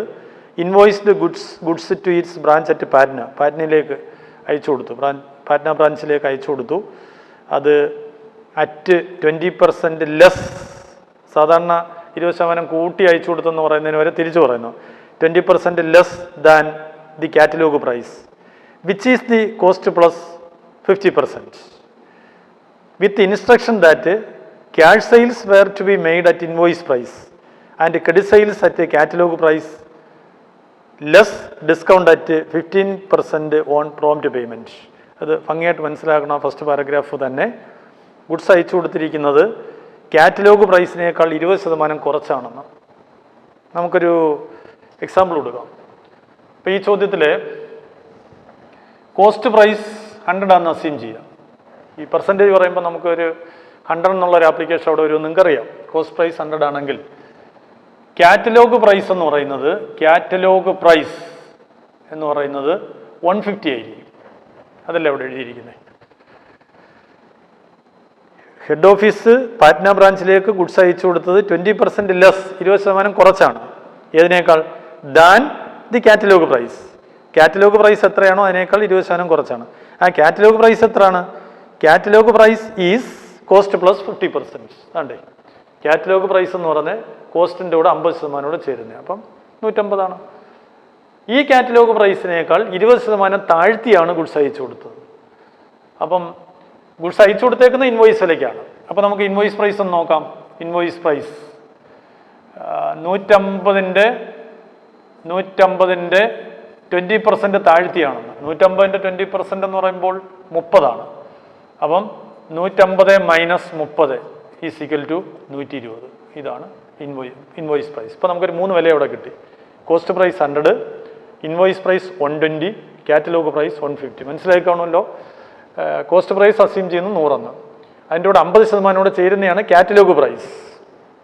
ആ കാറ്റലോഗ് പ്രൈസായ 150-യുടെ 20% കുറയുന്നതാണ് അയച്ചു കൊടുത്ത വില. 150-യുടെ 20% 30 അല്ലേ, 30. അപ്പോൾ 150-ന് 30 കുറച്ചാൽ 120-ക്ക് അയച്ചു കൊടുത്തു. അപ്പോൾ 100 രൂപയുടെ സാധനം 120-ന് അയച്ചു കൊടുത്തു. Cost price 100, invoice price 120. ഇത് കാറ്റലോഗ് പ്രൈസ്. ഇതാണ് ആ ഫസ്റ്റ് പാരഗ്രാഫിൻ്റെ മീനിങ്. ഇനി പിന്നെ അവർ ചെയ്തേക്കുന്നത് എന്താ അറിയാം, ബ്രാഞ്ചുകാർ അവരുടെ ക്യാഷ് സെയിൽസ് നടത്തുന്നത് ഇൻവോയ്സ് വിലയ്ക്കാണ്. അല്ലേ, ഈ 120 വെച്ചാണ് അവർ ക്യാഷ് സെയിൽസ് നടത്തിയേക്കുന്നത്. Credit sales at catalogue price. കടത്തിന് വിറ്റിരിക്കുന്ന 150 മൂല്യത്തിലാണ്, കാശിന് വിറ്റിരിക്കുന്നത് 120 മൂല്യത്തിലും, കടത്തിന് വിറ്റിരിക്കുന്നത് 150 മൂല്യത്തിലുമാണ്. ദെൻ പിന്നെ അവർ പറഞ്ഞേക്കുന്നത് discount at 15% on prompt payment. ഇപ്പം കടത്തിന് 150 മൂല്യത്തിൽ കടത്തിന് വിൽക്കുന്നുണ്ടല്ലോ, ആ കടത്തിന് മേടിക്കുന്ന കസ്റ്റമേഴ്സ്, ക്രെഡിറ്റ് കസ്റ്റമർ അതായത് ഡെറ്റർ, അവർ തരാനുള്ള പൈസ കൃത്യമായി തരുന്ന അവസരത്തിൽ അവർക്ക് 15% ഡിസ്കൗണ്ട് കൂടെ കൊടുക്കും എന്നാണ് എഴുതിയിരിക്കുന്നത്. അപ്പം സൺഡേ ഡേറ്റേഴ്സിന് കിട്ടാനുള്ള പൈസ പറഞ്ഞ ഡേറ്റിൽ അതിന് മുമ്പോ തന്നാൽ ഇളവ് കൊടുക്കുമല്ലോ, ഡിസ്കൗണ്ട് അലോഡ്, അത് 15% കൊടുക്കുമെന്ന് എന്നും കൂടെ ഒരു പോയിന്റ് പറഞ്ഞിട്ടുണ്ട് അവിടെ. ഇനി prepare branch trading profit and loss accounts in the head office book. Details എന്തൊക്കെയാണെന്ന് നോക്കേ. Stock 1/4/2012, invoice price opening stock അത് 12,000. ഈ 12,000 ഏത് മൂല്യത്തിൽ നീക്കുക? 120 നീക്കുകയാണ്, ഇൻവോയ്സ് വില നീക്കുകയാണ്. അപ്പോൾ 12,000 എന്ന് പറയുന്നത് 120 എങ്കിൽ 100 എത്ര? 12,000 ബൈ 120 ഇൻറ്റു 100. അപ്പോൾ അതിൻ്റെ കോസ്റ്റ് പ്രൈസ് കിട്ടി 10,000 ആയിരിക്കും അതിൻ്റെ കോസ്റ്റ് പ്രൈസ്. അപ്പോൾ നിങ്ങൾ ട്രേഡിംഗ് അക്കൗണ്ടിൽ കോസ്റ്റ് പ്രൈസ് 10,000 ആണ്. അല്ലെങ്കിൽ മുമ്പേ പറഞ്ഞു തന്നു 12,000 എഴുതിയിട്ട് 2,000 ക്രെഡിറ്റിൽ എഴുതിയാൽ മതി എന്ന് പറഞ്ഞായിരുന്നല്ലോ. എനിവേ അങ്ങനെ ചെയ്യുക. ഇനി ഡെറ്റേഴ്സ്, ട്രേഡിംഗ് അക്കൗണ്ടിൽ ഒരിക്കലും നമ്മൾ ഡെറ്റേഴ്സ് എഴുതില്ല, വിട്ടരെ. ഗുഡ്സ് റിസീവ്ഡ് ഫ്രം എച്ച് എന്ന് വെച്ചാൽ തിരിച്ചു പറയണം. ഹെഡ് ഓഫീസിൻ്റെ സൈഡിൽ എന്ന് പറയുമ്പോൾ ഗുഡ്സ് സെൻഡ് ടു ബ്രാഞ്ച് അത് 1,32,000. അത് 120 നീക്കിയാണ്. 1,32,000 ബൈ 120 ഇൻറ്റു 100 കണ്ടെത്തി ഡെബിറ്റ് ചെയ്യണം. ക്യാഷ് സെയിൽസും ക്രെഡിറ്റ് സെയിൽസും കൂടെ 1,46,000 ഉണ്ട്, അത് ക്രെഡിറ്റ് സൈഡ് ചെയ്യണം. 1,46,000 അത് ക്യാഷ് സെയിൽസ് 120 വിറ്റു, ക്രെഡിറ്റ് സെയിൽസ് 150 വിറ്റെന്ന് പറഞ്ഞ് അത് നമ്മൾ അതിനകത്ത് ലോഡിങ് കാണണ്ട, നിങ്ങൾ വിറ്റ് വരവ് അതുപോലെ എഴുതിയെങ്കിലേ പറ്റൂ ഇൻകമായിട്ട്. ഇനി ക്യാഷ് റിസീവ്ഡ് ഫ്രം ഡെറ്റേഴ്സ്, ഡെറ്റേഴ്സിന് കുറേ പിരിഞ്ഞ് കിട്ടി, അത് നമുക്ക് ഇതിനകത്ത് എഴുതണ്ട. അടുത്ത discount allowed to debtors debit ചെയ്യണം. Discount allowed to debtors debit ചെയ്യണം. ഡെറ്റേഴ്സിൻ്റെ ഇന്ന് കൃത്യമായി പൈസ കിട്ടിയതിൻ്റെ ബേസിൽ കൊടുത്ത ഡിസ്കൗണ്ടാണ് 13,360. മേലൊരു പോയിന്റ് പറഞ്ഞിട്ടുണ്ട്, പ്രോംപ്റ്റ് പേയ്മെൻറ്റ് നടത്തുന്നവർക്ക് 15% ഡിസ്കൗണ്ട് പ്രൊവൈഡ് ചെയ്യുമെന്ന്. അത് ഞാൻ ഇനിയും പറയാം. എന്തായാലും ഈ discount allowed 13,365 profit and loss debit ചെയ്യണം. Expense 6,000 profit and loss debit ചെയ്യണം. റെമിറ്റൻസ് വെച്ച് ഹെഡ് ഓഫീസിലേക്ക് അടച്ചു പൈസ ബ്രാഞ്ചുകാർ ഒന്നും ചെയ്യണ്ട, നമുക്ക് ഇവിടെ എഴുതാൻ നോക്കത്തില്ല. അതൊക്കെ നമുക്ക് അടുത്ത മെത്തേഡൊക്കെ വരുമ്പം ഉപയോഗിക്കാം. ഡെറ്റേഴ്സിൻ്റെ ക്ലോസിംഗ് ഒന്നും ചെയ്യേണ്ട, ക്യാഷ് ഇൻ ഹാൻഡിൻ്റെ ക്ലോസിങ്ങും ഒന്നും ചെയ്യേണ്ട. സ്റ്റോക്ക് 31,313 ക്ലോസിംഗ് ആണത്. ഇൻവോയ്സ് വില കിടക്കുകയാണ് 15,000, അത് 120 നീക്കിയാണ്. അപ്പോൾ 100 കണ്ടുപിടിക്കുക. 15,000 ബൈ 120 ഇൻറ്റു 100 അത് വരുന്ന തുക നിങ്ങൾക്ക് ക്രെഡിറ്റ് ചെയ്യാം. ഇനി പറഞ്ഞേക്കുന്നത് എന്താണെന്ന് നോക്കേ. It was further reported that, അവർ വീണ്ടും റിപ്പോർട്ട് ചെയ്യുന്നു, a part of the stock at ബ്രാഞ്ചിലിരുന്ന സ്റ്റോക്കിൻ്റെ ഒരു ഭാഗം was lost by fire not covered by insurance. Insure ചെയ്തിട്ട് ഇൻഷുറൻസ് കമ്പനി ഒന്നും തന്നതുമില്ല. എന്തായാലും തീപിടിച്ച് പോലെ നഷ്ടപ്പെട്ടു. കഴിഞ്ഞ പ്രോബ്ലത്തിൽ നമ്മൾ പിൽഫറേജ് നഷ്ടം പറഞ്ഞു, അതുപോലെ loss by fire abnormal loss അത് നമുക്ക് ട്രേഡിംഗ് അക്കൗണ്ടിൽ ക്രെഡിറ്റ് ചെയ്യേണ്ടതായിട്ടുണ്ട്. ഇൻഷുറൻസിൻ്റെ പരിധിയിൽ വരാത്തത് കൊണ്ട് പ്രോഫിറ്റ് ആൻഡ് ലോസ് ഡെബിറ്റും ചെയ്യണം. അത് എത്ര വന്നേക്കുന്നത് നോക്ക്. ഡ്യൂറിങ് ദ ഇയർ നടപ്പ് വർഷം ഉണ്ടായി. Whose value is to be ascertained, അതിൻ്റെ മൂല്യം കണ്ടുപിടിക്കണമെന്ന്. അതായത് ഈ സാമ്പത്തിക വർഷം ബ്രാഞ്ചിലിരുന്ന ഗുഡ്സിൽ കുറേ തീ പിടിച്ച് നശിച്ചു, കുറച്ച് ഭാഗം. അത് ഇൻഷുറൻസിൻ്റെ പരിധി വരുന്നില്ലെന്ന് പറഞ്ഞിരിക്കുന്നു. അതിൻ്റെ മൂല്യം യഥാർത്ഥത്തിൽ തരേണ്ടുന്നതാണ്, തന്നിട്ടില്ല, നമ്മളത് കണ്ടുപിടിക്കണം. ഞാൻ കണ്ടുപിടിക്കുന്ന രീതി പറഞ്ഞുതരാം. അത് കണ്ടുപിടിക്കണം. അത് കണ്ടുപിടിച്ച് എന്ത് ചെയ്യണം? ട്രേഡിംഗ് അക്കൗണ്ടിൽ ക്രെഡിറ്റ് ചെയ്യണം. ലോസ് ബൈ ഫയർ എന്നും പറഞ്ഞ് ക്രെഡിറ്റ് ചെയ്തിട്ട് പ്രോഫിറ്റ് ആൻഡ് ലോസ് അതേ തുക തന്നെ ഡെബിറ്റ് ചെയ്യണം. ആ തുക ഇൻവോയ്സിലായിരിക്കും വരുന്നത്. കാരണം ഗുഡ്സ് അയച്ചു കൊടുത്തതും ക്ലോസ് സ്റ്റോക്ക് ഇരിക്കുന്നതൊക്കെ ഇൻവോയ്സ് വിലയിലായതുകൊണ്ട് ബ്രാഞ്ചിൽ ഇരുന്ന് നഷ്ടപ്പെടുന്നതോ ഇൻവോയ്സ് വിലയിൽ തന്നെയാണ് ആ നഷ്ടത്തിൻ്റെ മൂല്യം കണ്ടുപിടിക്കുന്നത്. ഇൻവോയ്സ് വിലയിൽ ആ നഷ്ടത്തിൻ്റെ മൂല്യം നമ്മൾ കണ്ടുപിടിച്ചിട്ട് അതിൻ്റെ 120-100 എടുത്ത് വേണം, കോസ്റ്റ് പ്രൈസിലാക്കി വേണം ട്രേഡിംഗ് അക്കൗണ്ടിൽ ക്രെഡിറ്റ് ചെയ്യാനും പ്രോഫിറ്റ് ആൻഡ് ലോസ് ഡെബിറ്റ് ചെയ്യാനും. ഞാനിപ്പം പറഞ്ഞൊന്നുകൂടെ പറയാം. ഈ ഗുഡ്സ് അയച്ചു കൊടുത്തത് ഉയർന്ന വിലയ്ക്ക് ആയതുകൊണ്ട് ബ്രാഞ്ചിലിരുന്ന് നഷ്ടപ്പെട്ടതും ഉയർന്ന വിലയിലാണ് നഷ്ടപ്പെട്ടിരിക്കുന്നത്. അതുകൊണ്ട് ആ ലോസ് ബൈ ഫയർ കണ്ടെത്തുന്നത് നിങ്ങൾ ഇൻവോയ്സ് പ്രൈസിൽ തന്നെയാണ്. അപ്പോൾ അത് കണ്ടെത്തിയിട്ട് അതിൻ്റെ 120-100 എടുക്കുമ്പോൾ അതിൻ്റെ കോസ്റ്റ് പ്രൈസ് ആവുമല്ലോ, നഷ്ടപ്പെട്ടതിൻ്റെ കോസ്റ്റ് പ്രൈസ് കിട്ടുമല്ലോ. അതങ്ങനെ കണ്ടുപിടിച്ച് ട്രേഡിംഗ് അക്കൗണ്ടിൽ ക്രെഡിറ്റ് ചെയ്യണം, പ്രോഫിറ്റ് ആൻഡ് ലോസ് ഡെബിറ്റ് ചെയ്യണം. അപ്പോൾ നമുക്കത് എങ്ങനെ കണ്ടുപിടിക്കാം എന്ന് ഞാൻ നിങ്ങളോടൊന്ന് പറയാൻ പോവാണ്. അപ്പോൾ അതിന് ഞാനൊരു വർക്കിംഗ് നോട്ട് ഇടുകയാണ്. എന്താ കണ്ടുപിടിക്കേണ്ടത്? നമുക്ക് സ്റ്റോക്ക് ലോസ്റ്റ് ബൈ ഫയർ എന്താ കണ്ടുപിടിക്കേണ്ടത്? Stock lost by fire. Stock lost by fire, തീപിടുത്തം മൂലം നഷ്ടപ്പെട്ടതിൻ്റെ മൂല്യം കണ്ടുപിടിക്കണം. ഇൻവോയ്സ് വിലയിൽ തന്നെ കണ്ടുപിടിക്കണമെന്നാണ് ഞാൻ പറഞ്ഞത്. അപ്പോൾ അതിന് നമ്മൾ ആദ്യം ചെയ്യേണ്ടുന്നത്, നിങ്ങൾക്ക് ഓപ്പണിംഗ് സ്റ്റോക്ക് ഒരു 12,000 ഇൻവോയ്സ് വിലയിൽ തന്നിട്ടുണ്ട്.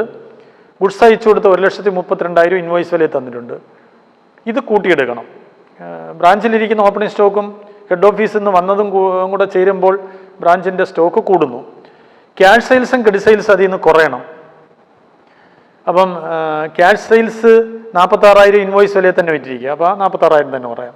ക്രെഡിറ്റ് സെയിൽസ് കാറ്റലോഗ് പ്രൈസ് നിൽക്കുകയാണ്, 150 നിൽക്കുക. അതിനെ 120 ഇൻവോയ്സ് വിലയെ കൊണ്ടുവന്ന് കുറയണം. അപ്പോൾ 1,00,000 ബൈ 150 ഇൻറ്റു 120 ആക്കി അത് കുറയ്ക്കണം. അപ്പോൾ എന്താ ചെയ്യണം? ഓപ്പണിംഗ് സ്റ്റോക്ക് 12,000-ൻ്റെ കൂടെ ഗുഡ്സ് റിസീവ്ഡ് ഫ്രൈ 1.32 കൂട്ടി വെച്ചിട്ട് ക്യാഷ് സെയിൽസും ക്രെഡിറ്റ് സെയിൽസും കുറയ്ക്കണം. ക്യാഷ് സെയിൽസ് 46,000 തന്നെ കുറയണം. ക്രെഡിറ്റ് സെയിൽസ് 150 നിന്ന് 120 കൺവേർട്ട് ചെയ്തിട്ട് കുറയണം. പിന്നെ ക്ലോസ് സ്റ്റോക്ക് 15,000 കുറയ്ക്കണം. ഇത്രയും ചെയ്യുമ്പോൾ നിങ്ങൾക്ക് സ്റ്റോക്ക് ഡിസ്ട്രോയ്ഡ് ബൈ ഫയർ കിട്ടും. ഞാനിവിടെ നിന്ന് എഴുതിയിടുകയാണ്. ഓപ്പണിംഗ് സ്റ്റോക്ക് തന്നിരിക്കുന്നത് ഇൻവോയ്സ് വിലയിൽ തന്നിരിക്കുന്നത് ഇൻവോയ്സ് വിലയിൽ തന്നെ കണ്ടുപിടിക്കണം 12,000.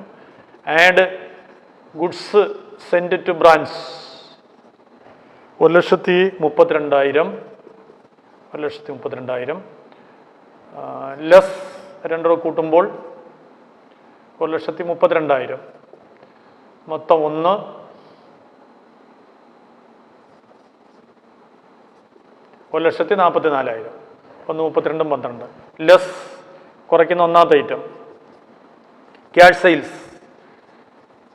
സെയിൽസ് ആ പരുവത്തിൽ തന്നെ കുറയ്ക്കുക. അത് ഇൻവോയ്സ് വില നിൽക്കുകയാണ് 46,000, അത് കുറയണം. ദെൻ കുറയ്ക്കേണ്ട അടുത്ത ഐറ്റം ക്രെഡിറ്റ് സെയിൽസ്. ആ ക്രെഡിറ്റ് സെയിൽസ് നമ്മൾ കാറ്റലോഗ് പ്രൈസ് 150 നിൽക്കുക. അപ്പോൾ 1,00,000 ബൈ 150 ഇൻറ്റു ഇൻവോയ്സിൽ കൊണ്ടുവരണം. അതിനെ 120 കൊണ്ടുവരണം. അത് നിങ്ങൾക്ക് അവിടെ തന്നിരിക്കുന്ന 80,000 ആ റിസൾട്ട് വന്നിരിക്കുന്ന 80,000, അത് കുറയണം.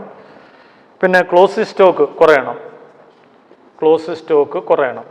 അത് 15,000 തന്നിട്ടുണ്ട്. ഇത്രയും കുറയണം. അപ്പം 1,44,000 നിന്ന് 46,000 80,000 15,000 കുറയുമ്പോൾ 3,000 വരുന്നു. ഇതാണ് ലോസ് ബൈ ഫയർ. ഇത് ഏത് വിലയ്ക്കാണ്? അറ്റ് ഇൻവോയ്സ് പ്രൈസിലാണ്. നമ്മളിതിനെ കൺവേർട്ട് ചെയ്ത് കോസ്റ്റ് പ്രൈസ് കൊണ്ടുവരണം. നോക്കിക്കോളൂ അതിൻ്റെ അടുത്ത നോട്ട്. അതിനെ loss by fire cost price കൊണ്ടുവരാൻ പോവാണ്. 3,000 അവിടെ കിട്ടിയത്. 3,000 120 നീക്കുക എങ്കിൽ 100 എത്ര? Is equal to 2,500. ഇതാണ് നഷ്ടപ്പെട്ടതിൻ്റെ കോസ്റ്റ് പ്രൈസ്. ഈ നഷ്ടപ്പെട്ടതിൻ്റെ കോസ്റ്റ് പ്രൈസ് ഇങ്ങനെ കണ്ടുപിടിച്ചുകൊണ്ട് നിങ്ങൾ ട്രേഡിംഗ് അക്കൗണ്ടിൽ ലോസ് ബൈ ഫയർ എന്നും പറഞ്ഞ് ക്രെഡിറ്റ് ചെയ്യണം. 2,500 രൂപ ക്രെഡിറ്റ് ചെയ്യണം. ഒപ്പം ആ 2,500 രൂപ പ്രോഫിറ്റ് ആൻഡ് ലോസ് ഡെബിറ്റ് ചെയ്യണം. കാരണം ഇൻഷുറൻസ് കവറേജ് ഇല്ല, അതുകൊണ്ട് അതങ്ങനെ ചെയ്യണം. അപ്പോൾ അത്ര എഴുതുമ്പോഴേ നിങ്ങൾക്ക് ട്രേഡിങ്ങിലെ ഗ്രോസ് പ്രോഫിറ്റ് കിട്ടും. അപ്പോൾ ട്രേഡിങ്ങിലെ ഗ്രോസ് പ്രോഫിറ്റ് കിട്ടുന്ന രീതി ഒന്നുകൂടെ പറയാം. ഓപ്പണിംഗ് സ്റ്റോക്ക് 12,000, 12,000 നിന്ന് അതിൻ്റെ ലോഡിങ് കുറച്ച് ബാക്കി എഴുതുക. ഗുഡ്സ് സെറ്റ് ബ്രാഞ്ച് 1.32 നിന്ന് ലോഡിങ് കുറച്ച് ബാക്കി എഴുതുക. ക്രെഡിറ്റ് സൈഡിൽ സെയിൽസും ക്യാഷ് സെയിൽസും ക്രെഡിറ്റ് സെയിൽസും കൂടെ ചേർത്ത് ക്രെഡിറ്റ് സൈഡിൽ എഴുതുക. പിന്നെ ക്ലോസ് സ്റ്റോക്ക് 15,000 നിന്ന് ലോഡിങ് കുറച്ച് ബാക്കി എഴുതുക.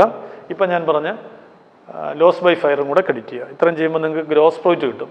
ഈ ഗ്രോസ് പ്രോഫിറ്റിനെ പ്രോഫിറ്റ് ആൻഡ് ലോസ് അക്കൗണ്ടിലേക്ക് ഡെബിറ്റ് ചെയ്തിട്ട്, അത് നിങ്ങൾ വരച്ചുകൊണ്ടാൽ മതി, പ്രോഫിറ്റ് ആൻഡ് ലോസ് ഡെബിറ്റ് ചെയ്തിട്ട് ഡിസ്കൗണ്ട് അലൗഡ് 13,365 ഡെബിറ്റ് ചെയ്യണം.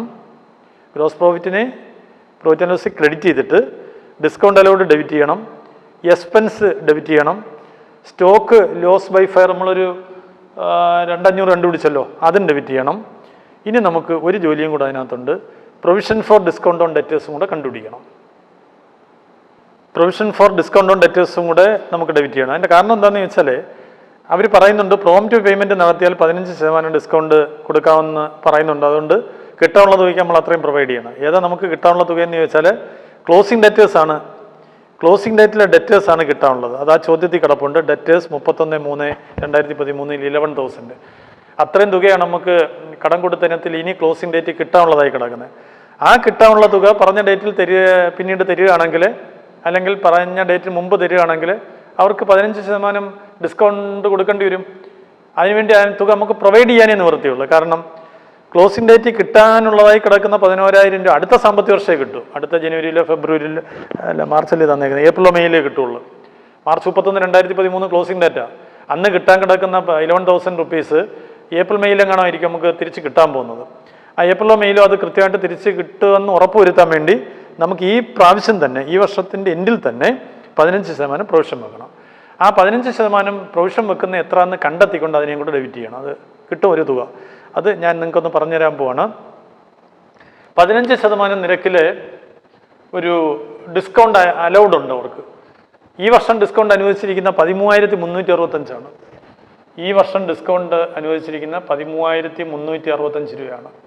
നമുക്കറിയാം 15% നിരക്കിലാണ് ആ ഡിസ്കൗണ്ട് അനുവദിച്ചിരിക്കുന്നത്. അങ്ങനെയാണ് 100 കണ്ടുപിടിച്ചാൽ നമുക്ക് എന്ത് കിട്ടുമെന്നറിയോ? പ്രോംപ്റ്റ് പേയ്മെൻറ്റ് ഡെറ്റേഴ്സ് കിട്ടും. പ്രോംപ്റ്റ് പേയ്മെൻറ്റ് ഡെറ്റേഴ്സ്, നടപ്പ് വർഷത്തെ പ്രോംപ്റ്റ് പേയ്മെൻറ്റ് ഡെറ്റേഴ്സ് കിട്ടും. എന്ന് വെച്ചാൽ ഡെറ്റേഴ്സിൽ നിന്ന് കിട്ടാനുള്ള തുക ഈ സാമ്പത്തിക വർഷം പ്രോംപ്റ്റായിട്ട് എത്ര ലഭിച്ചു എന്ന് കിട്ടും.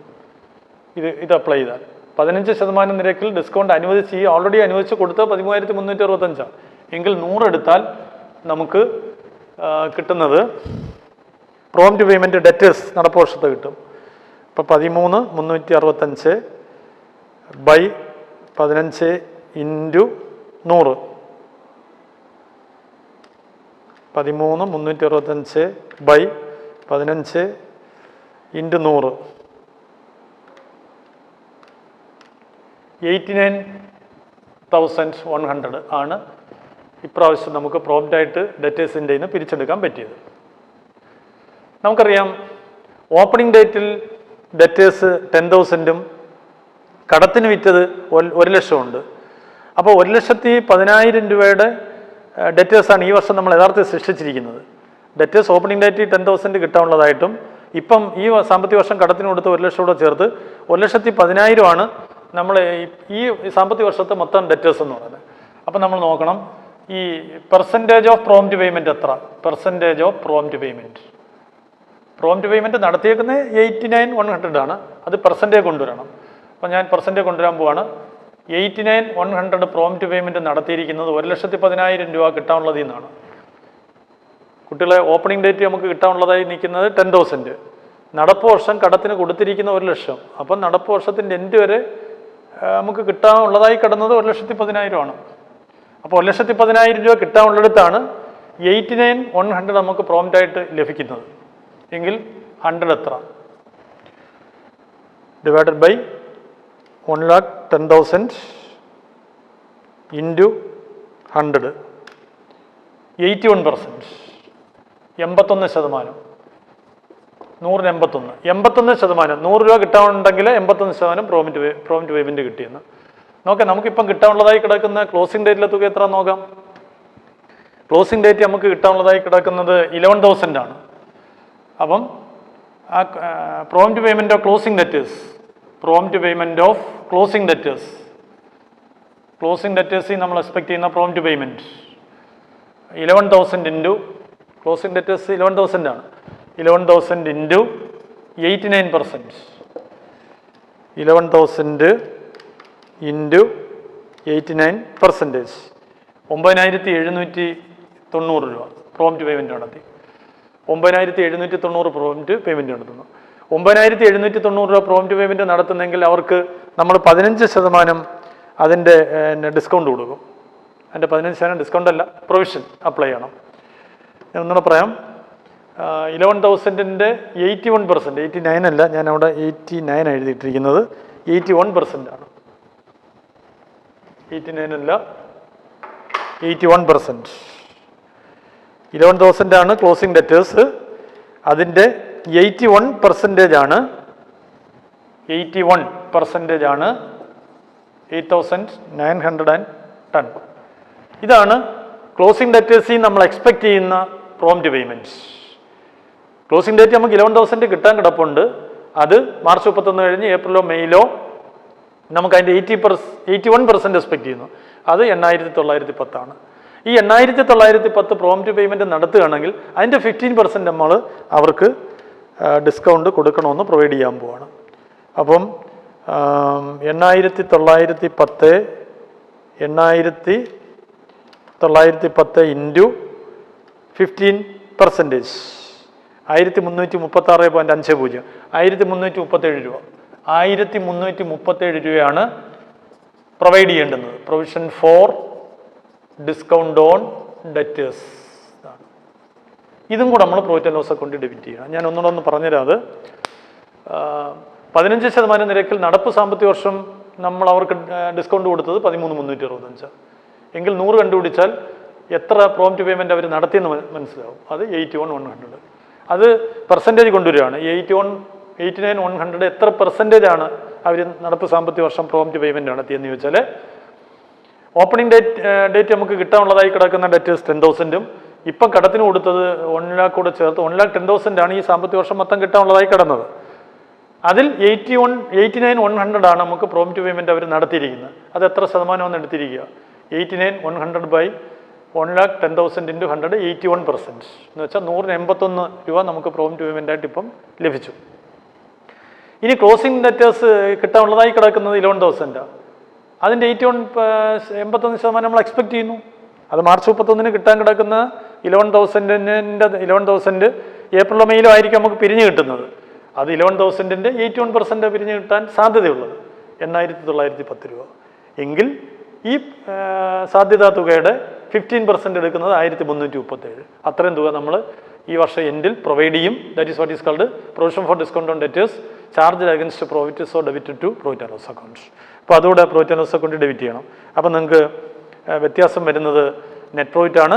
Net profit transferred to profit and loss account എന്ന് നോട്ട് ചെയ്യണം. നല്ലൊരു ക്വസ്റ്റ്യൻ ആണ്. അത് റിപ്പീറ്റ് ചെയ്ത് പഠിച്ചോളാം. അടുത്ത ടോപ്പിക്ക് നമ്മൾ എടുക്കുന്ന രണ്ടാം മെത്തേഡാണ്. രണ്ടാം മെത്തേഡ് ഡെറ്റേഴ്സ് മെത്തേഡാണ്. ഞാൻ അതിൻ്റെ സ്വല്പം തിയററ്റിക്കൽ ആസ്പെക്റ്റും ജേണൽ എൻട്രിയും കൂടെ പറഞ്ഞിട്ട് അതിൻ്റെ പ്രോബ്ലം വർക്കൗട്ട് ചെയ്ത് പോകും. Second method debtors method.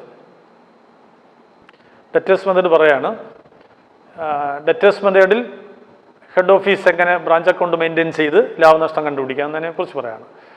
ഈ ഡെറ്റേഴ്സ് മെത്തേഡിൽ നമുക്കൊരു കാര്യം അറിയാം. ഹെഡ് ഓഫീസ് ബ്രാഞ്ചിലോട്ട് അയച്ചു കൊടുത്തിരിക്കുന്ന ഗുഡ്സ് അവർ ക്യാഷ് സെയിൽസും ക്രെഡിറ്റ് സെയിൽസും ഒക്കെ നടത്തും. വിറ്റ് കിട്ടുന്ന ക്യാഷ് സെയിൽസ് തുകയും പിന്നെ നേരത്തെ കടത്തിന് കൊടുത്തതിൻ്റെ കളക്ഷനോട് ചേർത്ത് റെമിറ്റ് ചെയ്യുന്നതെന്നൊക്കെ ഞാൻ പറഞ്ഞു തന്നല്ലോ. അതൊക്കെ ബന്ധപ്പെടുത്തി എന്ന് പറയാൻ പോവാണേ. ഡെറ്റേഴ്സ് മെത്തേഡിൽ നമ്മൾ പിന്നെ ബ്രാഞ്ച് അക്കൗണ്ട് ഓപ്പൺ ചെയ്യും. ഹെഡ് ഓഫീസിൻ്റെ ബുക്കിൽ ബ്രാഞ്ച് അക്കൗണ്ട് ഓപ്പൺ ചെയ്യും. പ്രധാനമായിട്ടും ഈ ട്രേഡിംഗ് പ്രോഫിറ്റ് ആൻഡ് ലോസ് വേണ്ട, നേരിട്ടൊരു ബ്രാഞ്ച് അക്കൗണ്ട് ഓപ്പൺ ചെയ്യും. ഞാൻ പറയുന്നു ബ്രാഞ്ച് അക്കൗണ്ട് ഒരു നോമിനൽ അക്കൗണ്ടാണെന്ന്. കാരണം ബ്രാഞ്ച് അക്കൗണ്ട് വരച്ച് അതിനകത്ത് ലാഭനഷ്ടം കണ്ടുപിടിക്കുന്നു എന്നുള്ളത് കൊണ്ട് ബ്രാഞ്ച് അക്കൗണ്ട് ഒരു നോമിനൽ അക്കൗണ്ടാണ്. അപ്പോൾ ഹെഡ് ഓഫീസിൻ്റെ ബുക്കിൽ ഒരു ബ്രാഞ്ച് അക്കൗണ്ട് വരയ്ക്കണം. പിന്നെ ഈ ഡെറ്റേഴ്സ് കണക്റ്റഡ് ആയിട്ട് എന്തെങ്കിലും ഐറ്റം തന്നിട്ടുണ്ടെങ്കിൽ, ഇപ്പം സൺഡേ ഡെറ്റേഴ്സിൻ്റെ ക്ലോസിംഗ് ബാലൻസ് തരാതിരിക്കുകയോ സൺഡേ ഡെറ്റേഴ്സിൽ നിന്ന് കിട്ടാനുള്ള കളക്ഷൻ തരാതിരിക്കുകയോ ഒക്കെ ചെയ്താൽ അത് കണ്ടുപിടിക്കാൻ നമുക്കൊരു സപ്പോർട്ടിങ് ബ്രാഞ്ച് ഡെറ്റേഴ്സ് വരയ്ക്കണം. പിന്നെ ഒരു goods send to branch account, goods send to branch account open ചെയ്യും. ചുരുക്കം പറഞ്ഞാൽ ഇതിനകത്ത് നമുക്ക് പ്രധാനമായിട്ട് വരയ്ക്കാൻ പറ്റുന്നത് ഒരു ബ്രാഞ്ച് അക്കൗണ്ട്, ഒരു ബ്രാഞ്ച് ഡെറ്റേഴ്സ് അക്കൗണ്ട്, ഒരു ഗുഡ്സ് സെൻഡ് ടു ബ്രാഞ്ച്. അതിൽ ബ്രാഞ്ച് അക്കൗണ്ടാണ് പ്രധാനം.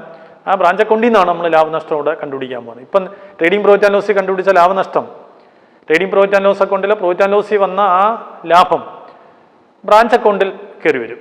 വേറെ മെത്തേഡ് യൂസ് ചെയ്യുന്നതേ ഉള്ളൂ, ഡെറ്റേഴ്സ് മെത്തേഡ്. അപ്പോൾ ആ പ്രോഫിറ്റ് ആൻഡ് ലോസിൽ വന്ന റിസൾട്ട് തന്നെ ആയിരിക്കും നമ്മൾ ബ്രാഞ്ച് അക്കൗണ്ട് വരയ്ക്കുമ്പോൾ വരുന്ന നെറ്റ് പ്രോഫിറ്റ് എന്ന് പറയുന്നത് ഈ മെത്തേഡിൽ. അപ്പോൾ ബ്രാഞ്ച് അക്കൗണ്ട് വരയ്ക്കുമ്പോൾ നമുക്ക് അതിലോട്ട് എഴുതേണ്ടുന്ന കുറേ ഐറ്റങ്ങളുണ്ട്. അപ്പം ഞാനതൊന്ന് നോട്ട് ചെയ്യുകയാണ്. Debtors method. ഡെറ്റേഴ്സ് മെത്തേഡിൽ നമ്മൾ ലാഭനഷ്ടം കണ്ടുപിടിക്കാനായിട്ട് ബ്രാഞ്ച് അക്കൗണ്ട് ഓപ്പൺ ചെയ്യുന്നു. തിരുവല്ല ബ്രാഞ്ച് അക്കൗണ്ട് അല്ലെങ്കിൽ കൊല്ലം ബ്രാഞ്ച് അക്കൗണ്ട് ഓപ്പൺ ചെയ്യുന്നു. ഓപ്പൺ ചെയ്യുമ്പോൾ ഡെബിറ്റ് സൈഡിൽ എക്സ്പെൻഡിച്ചറായിട്ട് വരുന്നതെല്ലാം എഴുതുന്നു, ക്രെഡിറ്റ് സൈഡിൽ ഇൻകമായിട്ട് വരുന്നതെല്ലാം എഴുതുന്നു. ബാക്കി വരുന്നത് net profit and loss transfer ചെയ്യണം. അപ്പോൾ എന്തൊക്കെ ഇതിനകത്ത് ഞാൻ അക്കൗണ്ട് രൂപത്തിലൊന്ന് പറയാം, അത് പിന്നെ എൻട്രി ആക്കിയും കൂടെ പറയാം. ഈ ബ്രാഞ്ച് അക്കൗണ്ടിൽ ആദ്യം നമ്മൾ എഴുതുന്നത് ഓപ്പണിംഗ് അസറ്റുകളാണ്. Branch asset at the beginning. Opening ഡേറ്റിൽ എന്തൊക്കെ അസറ്റ് ഈ തിരുവല്ല ബ്രാഞ്ചിലുണ്ടോ അതെല്ലാം ഡെബിറ്റ് ചെയ്യണം. ഓപ്പണിംഗ് ആയിട്ട് നമ്മളെപ്പോഴും ഡെബിറ്റ് ചെയ്യുന്നത്. അപ്പോൾ എന്തൊക്കെ വരാം?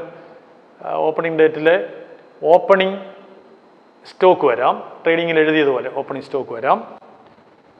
അത് ഓപ്പണിംഗ് അസറ്റാണല്ലോ, സ്റ്റോക്ക് അസറ്റാണ്. ഓപ്പണിംഗ് ഡേറ്റിലെ ഡെറ്റേഴ്സ് വരാം. ഓപ്പണിംഗ് ഡേറ്റിലെ ഫർണിച്ചർ, ബ്രാഞ്ചിൽ ഫർണിച്ചർ ഇരിപ്പുണ്ടെങ്കിൽ അസറ്റ് അത് വരാം. ഓപ്പണിംഗ് ഡേറ്റിലെ പെറ്റി ക്യാഷ് ഇരിപ്പുണ്ടെങ്കിൽ അത് വരാം.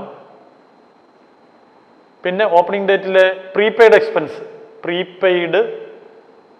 എക്സ്പെൻസ് അതും അസറ്റാണല്ലോ, പ്രീപെയ്ഡ്. ഇതെത്ര ഓപ്പണിംഗ് ഐറ്റമാണ്, ഇതിത്രയും ഡെബിറ്റ് ചെയ്യണം. നോക്കെ കഴിഞ്ഞ മെത്തേഡുമായിട്ടുള്ള വൈരുദ്ധ്യം എന്താ നോക്കെ.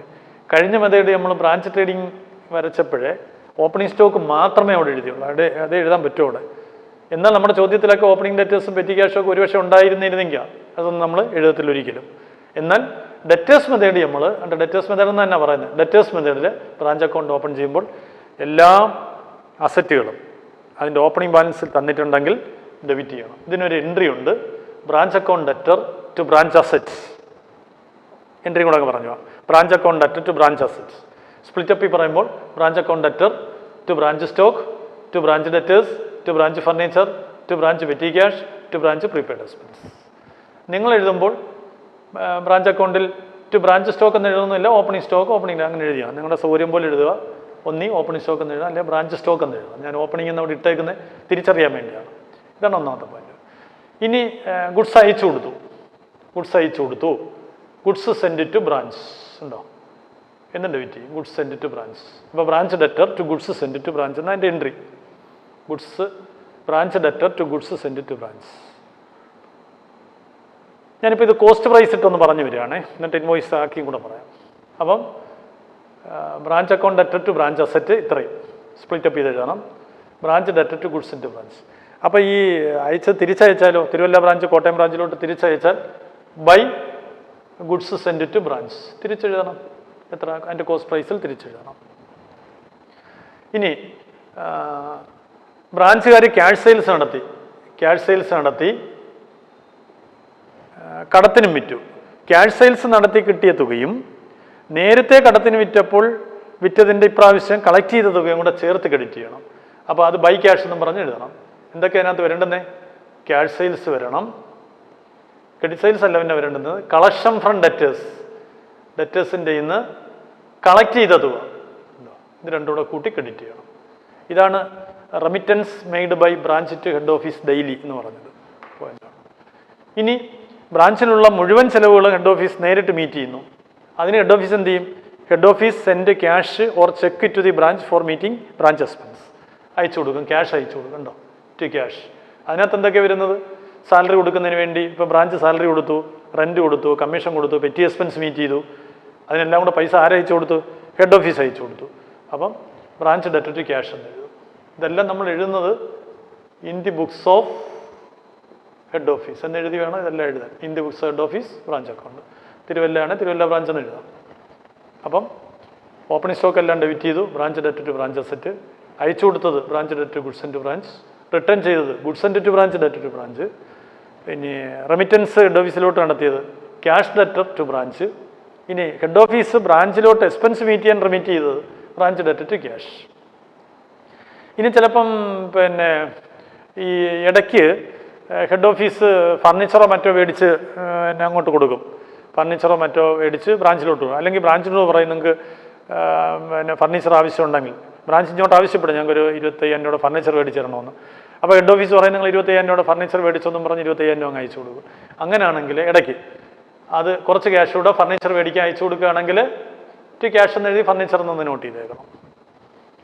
എന്ന് വെച്ചാൽ ബ്രാഞ്ചിന് വേണ്ടുന്ന എന്തെങ്കിലും ഐറ്റങ്ങൾ ഇടയ്ക്ക് ഈ സാമ്പത്തിക വർഷത്തിൻ്റെ ഇടയ്ക്ക് ബ്രാഞ്ച് നേരിട്ട് മേടിച്ചിട്ട് ഹെഡ് ഓഫീസ് പൈസ അങ്ങോട്ട് റെമിറ്റ് ചെയ്യുകയോ അല്ലെങ്കിൽ ബ്രാഞ്ചിന് വേണ്ടി ഹെഡ് ഓഫീസ് പേയ്മെൻറ്റ് നടത്തി മേടിച്ച് കൊടുക്കുകയോ ചെയ്താൽ അതിനെ ഈ ബ്രാഞ്ച് അക്കൗണ്ടിൽ ഡെബിറ്റ് ചെയ്യണം. കാരണം ഹെഡ് ഓഫീസിൻ്റെ ബുക്കിലാണ് അത് എഴുതുന്നത്, അവരുടെ ചിലവുകളായിട്ട് നമ്മളിതെല്ലാം പറയുന്നത്. ഇനി ക്ലോസിംഗ് ഐറ്റങ്ങൾ കേട്ടോളൂ. ഇതെല്ലാം ഈ ഓപ്പണിംഗ് എല്ലാം ക്ലോസിംഗ് ആയിട്ട് പറയുമ്പോൾ എങ്ങനെ വരും? By closing stock, by closing debtors, by closing petty cash, by closing furniture, by closing prepaid expense. Prepaid expense അപ്പോൾ അതിന് എൻട്രി ഉണ്ട്. Closing stock debtor to branch, closing debtors debtor to branch, closing petty cash debtor to branch account, closing furniture debtor to branch account, closing prepaid expense debtor to branch account. അഥവാ branch asset debtor to branch, branch asset debtor, ഇതെല്ലാം asset ആണല്ലോ, branch asset debtor to branch. ഇനി ഇതുപോലെ liability വരാം. അതുകൊണ്ട് opening ഡേറ്റിലെ asset നമ്മൾ debit ചെയ്തു, അപ്പോൾ ഓപ്പണിംഗ് ഡേറ്റിലെ ലൈബിലിറ്റി എന്ത് ചെയ്യണം? ക്രെഡിറ്റ് ചെയ്യണം. By opening liabilities. ഇപ്പോൾ ഓപ്പണിംഗ് ഡേറ്റ് കുറേ സൺഡ്രി ക്രെഡിറ്റേഴ്സോ ബിൽസ് പേബിളോ വന്നിട്ടുണ്ടെന്ന് കൂട്ടിക്കും. അപ്പം ബൈ ഓപ്പണിംഗ് സൺഡ്രി ക്രെഡിറ്റേഴ്സ്, അല്ലെങ്കിൽ ബൈ ഓപ്പണിംഗ് ബിൽസ് പേബിൾ, അല്ലെങ്കിൽ കുറേ ഔട്ട്സ്റ്റാൻഡിങ് എക്സ്പെൻസ് ആണെന്നിരിക്കുന്നതെങ്കിൽ ബൈ ഓപ്പണിംഗ് ഔട്ട്സ്റ്റാൻഡിങ് എക്സ്പെൻസ് എന്ന് എഴുതണം. Entry opening liability debtor to branch, അതായത് branch liability debtor to branch. അപ്പോൾ ഇതിന് ക്ലോസിംഗ് വരാം. ഈ ലൈബിലിറ്റി ക്ലോസിംഗ് വന്നാൽ ഡെബിറ്റ് സൈഡിൽ closing liabilities, closing liability. Entry branch account debtor to closing liability, അത് ഔട്ട്സ്റ്റാൻഡിങ് എക്സ്പെൻസ് ആണ്. Branch debtor to branch outstanding expense എന്ന് എഴുതണം. ഇത്ര എഴുതി കഴിഞ്ഞാൽ നമ്മൾ ക്രെഡിറ്റ് സൈഡ് കൂട്ടും, ലാഭം വരുന്നതിന് വേണ്ടി. ലാഭമാണെങ്കിൽ ക്രെഡിറ്റ് സൈഡ് കൂട്ടുന്നു. ബാക്കി വരുന്നത് പ്രോഫിറ്റ് ആൻഡ് ലോസ് അക്കൗണ്ടിൽ net profit transfer to profit and loss. ഈ ആൻസറാണ് നമ്മൾ ഫൈനൽ അക്കൗണ്ട് മെത്തേഡിലെ branch trading profit and loss account വരച്ചപ്പോൾ പ്രോഫിറ്റ് ആൻഡ് ലോസിൽ നിന്ന് കിട്ടിയ നെറ്റ് പ്രോഫിറ്റ്. നമ്മളിപ്പോൾ ഈ പറഞ്ഞ കാര്യങ്ങൾ നമ്മൾ ബ്രാഞ്ച് ട്രേഡിംഗ് പ്രോഫിറ്റ് ആൻഡ് ലോസിൽ എഴുതിയാൽ അവിടെ നിന്ന് കിട്ടുന്ന നെറ്റ് പ്രോഫിറ്റ് ആണ് ഈ നെറ്റ് പ്രോഫിറ്റ്. രണ്ട് സെയിം ആയിരിക്കും. ഏത് മെത്തേഡ് ചെയ്താലും ഒരു ആൻസർ തന്നെ കയറി വരും. അപ്പോൾ നെറ്റ് പ്രോഫിറ്റ് ആണ് net profit transfer to profit and loss. ഞാൻ ഇതൊന്നുകൂടെ എക്സ്പാൻഡ് ചെയ്യാൻ പോവാം. ഇതിപ്പോൾ കോസ്റ്റ് പ്രൈസിലാണ് എങ്ങനെ ഞാൻ പറഞ്ഞു തന്നെ. ഇനി അത് ഇൻവോയ്സ് പ്രൈസിലോട്ടൊന്ന് മാറ്റാൻ പോവാണ്. ഇൻവോയ്സ് പ്രൈസിൽ ഉയർന്ന വിലയ്ക്ക് 100 രൂപയുടെ സാധനം 120 ഇൻവോയ്സ് പ്രൈസിൽ അയച്ചാൽ 20% മാർജിനിൽ അയച്ചാൽ അതിൻ്റെ ഇമ്പാക്റ്റ് ഇതിലൊക്കെ വരും. ഓപ്പണിംഗ് സ്റ്റോക്കിൽ വരും, കണ്ടോ, ഇതിനകത്ത് വരും. ഈ ഗുഡ്സ് സെൻഡ് ടു ബ്രാഞ്ചിൽ വരും, ഈ ഗുഡ്സ് റിട്ടേണിൽ വരും, ഈ ക്ലോസ് സ്റ്റോക്കിൽ വരും. ഇതിൽ 4ലുമാണ് ഈ ലോഡിങ്ങിൻ്റെ ബാധ അല്ലെങ്കിൽ എഫക്റ്റ് ഉണ്ടാകുന്നത്. അല്ലാതെ ഓപ്പണിംഗ് ഡേറ്റേഴ്സും ഓപ്പണിംഗ് ഫർണിച്ചറിലോ ക്ലോസിംഗ് ഡേറ്റേഴ്സ് ക്ലോസിംഗ് ഫർണിച്ചറിലോ ഒന്നും ഈ ലോഡിങ്ങിൻ്റെ എഫക്റ്റ് വരുന്നില്ല. ലോഡിങ്ങിൻ്റെ എഫക്റ്റ് വരുന്നത് ഇവിടുന്ന് തുടക്കം. ഗുഡ്സ് അയച്ചു കൊടുത്തത് ഉയർന്ന വിലയ്ക്കാണെങ്കിൽ ഇതിനകത്തുണ്ട് ലോഡിങ്, അപ്പോൾ അതിൻ്റെ റിട്ടേൺ ലോഡിംഗ് ഉണ്ട്, ക്ലോസ് സ്റ്റോക്ക് ലോഡിംഗ് ഉണ്ട്. ഒരു ക്ലോസ് സ്റ്റോക്കാണ് അടുത്ത ഓപ്പണിംഗ് സ്റ്റോക്കായിട്ട് ഓപ്പണിംഗ് സ്റ്റോക്ക് ലോഡിംഗ്. അപ്പോൾ ലോഡിംഗ് എഫക്റ്റ് വരുന്ന ഏതിലൊക്കെയാണെന്ന് വെച്ചാൽ ഓപ്പണിംഗ് സ്റ്റോക്ക് വരും, ഗുഡ്സ് സെൻഡ് ടു ബ്രാഞ്ച് വരും, ഗുഡ്സ് റിട്ടേണിങ് വരും, ക്ലോസ് സ്റ്റോക്ക് വരും. പിന്നെ ഞാൻ നേരത്തെ ഒരു പോയിന്റ് കൂടെ പറഞ്ഞായിരുന്നു. തിരുവല്ല ബ്രാഞ്ച് കൊല്ലം ബ്രാഞ്ചിലോട്ട് ഇൻ്റർ ബ്രാഞ്ച് ട്രാൻസാക്ഷൻ നടത്തിയിട്ടുണ്ടെങ്കിൽ ഹെഡ് ഓഫീസിൻ്റെ നിർദ്ദേശാനുസരണം ഇൻ്റർ ബ്രാഞ്ച് ട്രാൻസാക്ഷൻ നടത്തിയിട്ടുണ്ടെങ്കിൽ ആ തിരുവല്ല ബ്രാഞ്ച് കൊല്ലം ബ്രാഞ്ചിലോട്ട് അയച്ചു കൊടുത്തതിനകത്ത് ഈ ലോഡിംഗ് വരും. ഇനി കൊല്ലം ബ്രാഞ്ചിൽ നിന്ന് കുറേ സാധനം തിരുവല്ല ബ്രാഞ്ചിലോട്ട് സ്വീകരിച്ചിട്ടുണ്ടെങ്കിൽ അതിനകത്ത് ലോഡിംഗ് വരും. ഈ ഗുഡ്സിൻ്റെ എഫക്റ്റ് ഏതിലൊക്കെ ഉണ്ടോ അതിലെല്ലാമാണ് ഈ ലോഡിംഗ് കയറി വരാൻ സാധ്യതയുള്ളതെന്ന് പറഞ്ഞതിൻ്റെ അർത്ഥം. അപ്പോൾ നോക്കേ, ഇൻവോയ്സിലാണ് ഈ ഗുഡ്സ് അയച്ചു കൊടുത്തതെങ്കിൽ ഈ ഓപ്പണിംഗ് സ്റ്റോക്ക് ഉയർന്ന വിലയ്ക്കായിരിക്കുമല്ലോ. അപ്പോൾ നിങ്ങൾ ഓപ്പണിംഗ് സ്റ്റോക്ക് ആ ഉയർന്ന വില മുമ്പത്തെ പ്രോബ്ലത്തിൽ 12,000 ആയിരുന്നു. ആ 12,000 എഴുതിയിട്ട് അതിനകത്തൊരു 2,000 ലോഡിംഗ് എന്ന് ഞാൻ മുമ്പേ പറഞ്ഞു. അത് നിങ്ങൾ ഇഞ്ഞ സൈഡിൽ ബൈ സ്റ്റോക്ക് റിസർവ് എന്നും പറഞ്ഞു തരണം. ഈ മെത്തേഡിൽ അങ്ങനെ തന്നെ എഴുതുന്നതാണ് കൺവീനിയൻറ്റ്. കുട്ടികളെ ഞാൻ ട്രേഡിംഗ് അക്കൗണ്ട് പറഞ്ഞപ്പോൾ എങ്ങനെയായിരുന്നു പറഞ്ഞേ? ഓപ്പണിംഗ് സ്റ്റോക്ക് ഉയർന്ന വിലയായ 12,000 നീക്കുകയാണെങ്കിൽ അതിൻ്റെ ലോഡിംഗ് 2,000 ഇവിടെ കുറവ് ചെയ്ത് 10,000 ഒന്ന് എഴുതുകയോ അല്ലെങ്കിൽ 12,000 ഒന്ന് എഴുതിയിട്ട് 2,000 ക്രെഡിറ്റ് ചെയ്യുകയോ ചെയ്യാം. രണ്ട് രീതി പറഞ്ഞു തന്നു. പക്ഷേ ഡെറ്റേഴ്സ് മെത്തേഡിൽ അങ്ങനെ ലോഡിംഗ് വന്നാൽ നിങ്ങൾ അതിൻ്റെ കൺവീനിയൻസ് എന്ന് പറയുന്നത് ഫുൾ തുക ഡെബിറ്റ് ചെയ്തിട്ട് ലോഡിങ് ക്രെഡിറ്റ് ചെയ്താൽ മതി. അങ്ങനെ അങ്ങ് ചെയ്താൽ മതി. ഇവിടെ കുറയ്ക്കണ്ട. കുറച്ചാലും ആൻസർ കറക്റ്റാണ്, പക്ഷേ അതിൻ്റെ ആപ്ലിക്കേഷൻ ഈ റിവേഴ്സ് എൻട്രി കൊടുത്ത് ചെയ്യുക എന്നുള്ളതാണ്. അപ്പോൾ ഓപ്പണിംഗ് സ്റ്റോക്ക് 12,000, അതിൻ്റെ ലോഡിംഗ് ബൈ സ്റ്റോക്ക് റിസർവ്. സ്റ്റോക്കുകളിൽ അടങ്ങിയിരിക്കുന്ന ലോഡിങ്ങിനെ സ്റ്റോക്ക് റിസർവ് എന്ന് പറയുന്നത്. By stock reserve 2,000. അപ്പം എൻട്രി കൊണ്ടുപോകാം. Branch debtor to opening stock. ഇതോ ലോഡിങ്ങോ stock reserve debtor to branch. അങ്ങനെ എൻട്രി കൊണ്ടുവരണം. Stock reserve debtor to branch 2,000 രൂപ. ഇനി ഈ ഗുഡ്സ് സെൻഡ് ടു ബ്രാഞ്ചിൽ ആ ലോഡിങ് വരും. ഈ ഗുഡ്സ് സെൻഡ് ടു ബ്രാഞ്ച് 1,20,000 ഒന്ന് കൂട്ടുക. എക്സാമ്പിൾ 1,00,000 കോസ്റ്റ് പ്രൈസ് ഉള്ളത് 1,20,000 ഇൻവോയ്സ് പ്രൈസ്. അപ്പം ഗുഡ്സ് സെൻഡ് ടു ബ്രാഞ്ച് 1,20,000 എന്ന് എഴുതണം. ഇൻവോയ്സ് അല്ല, ഇതിനകത്ത് 20,000 ലോഡിംഗ് ഉണ്ട്. By goods send to branch 20,000 എന്ന് എഴുതണം. അത് എഴുതുന്ന കൂട്ടത്തിൽ തന്നെ അങ്ങ് എഴുതണം, അവസാനമാക്കാൻ നിൽക്കരുത്. ഗുഡ്സ് ആൻഡ് ബ്രാഞ്ച് എന്ന് എഴുതിയിട്ട് അതിൻ്റെ ഓപ്പോസിറ്റ് റിവേഴ്സ് എൻട്രി ഇപ്പുറത്ത് കൊടുക്കണം. അപ്പോൾ ഇവിടെ 1,20,000, ഇപ്പുറത്ത് by goods and branch 1,20,000. Entry branch debtor to goods and to branch 1,20,000. Then goods and to branch debtor to branch 20,000.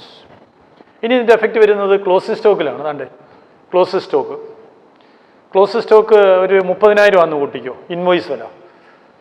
അതിനകത്ത് ലോഡിങ് 5,000 ഉണ്ടെന്നൊന്ന് സങ്കല്പിക്കുക. അപ്പോൾ ബൈ ക്ലോസ് സ്റ്റോക്ക് 30,000. അതിനകത്ത് ലോഡിങ് 5,000 ഉണ്ടെങ്കിൽ ടു സ്റ്റോക്ക് റിസർവ് 5,000. ഒന്നുകൂടെ, ബൈ ക്ലോസ് സ്റ്റോക്ക് 30,000. അതിൻ്റെ 5,000 loading to stock reserve 5,000. Entry close stock debtor to branch, ഇവിടെ branch debtor to stock reserve എന്ന് എഴുതണം. ഇനി ഇതാണ് ഇതിൻ്റെ ലോഡിങ്. അപ്പം ഡെറ്റേഴ്സ് മെത്തേഡിൽ ലോഡിംഗ് ഉള്ള ഐറ്റത്തിന് റിവേഴ്സ് എൻട്രി കൊടുത്ത് ക്യാൻസൽ ചെയ്യണം. അങ്ങനെ അതിൻ്റെ പോയിന്റ് ഈ മെത്തേഡിൽ പറഞ്ഞേക്കുന്നത്. അപ്പം ഞാൻ പറഞ്ഞ മാതിരി ചെയ്യാം.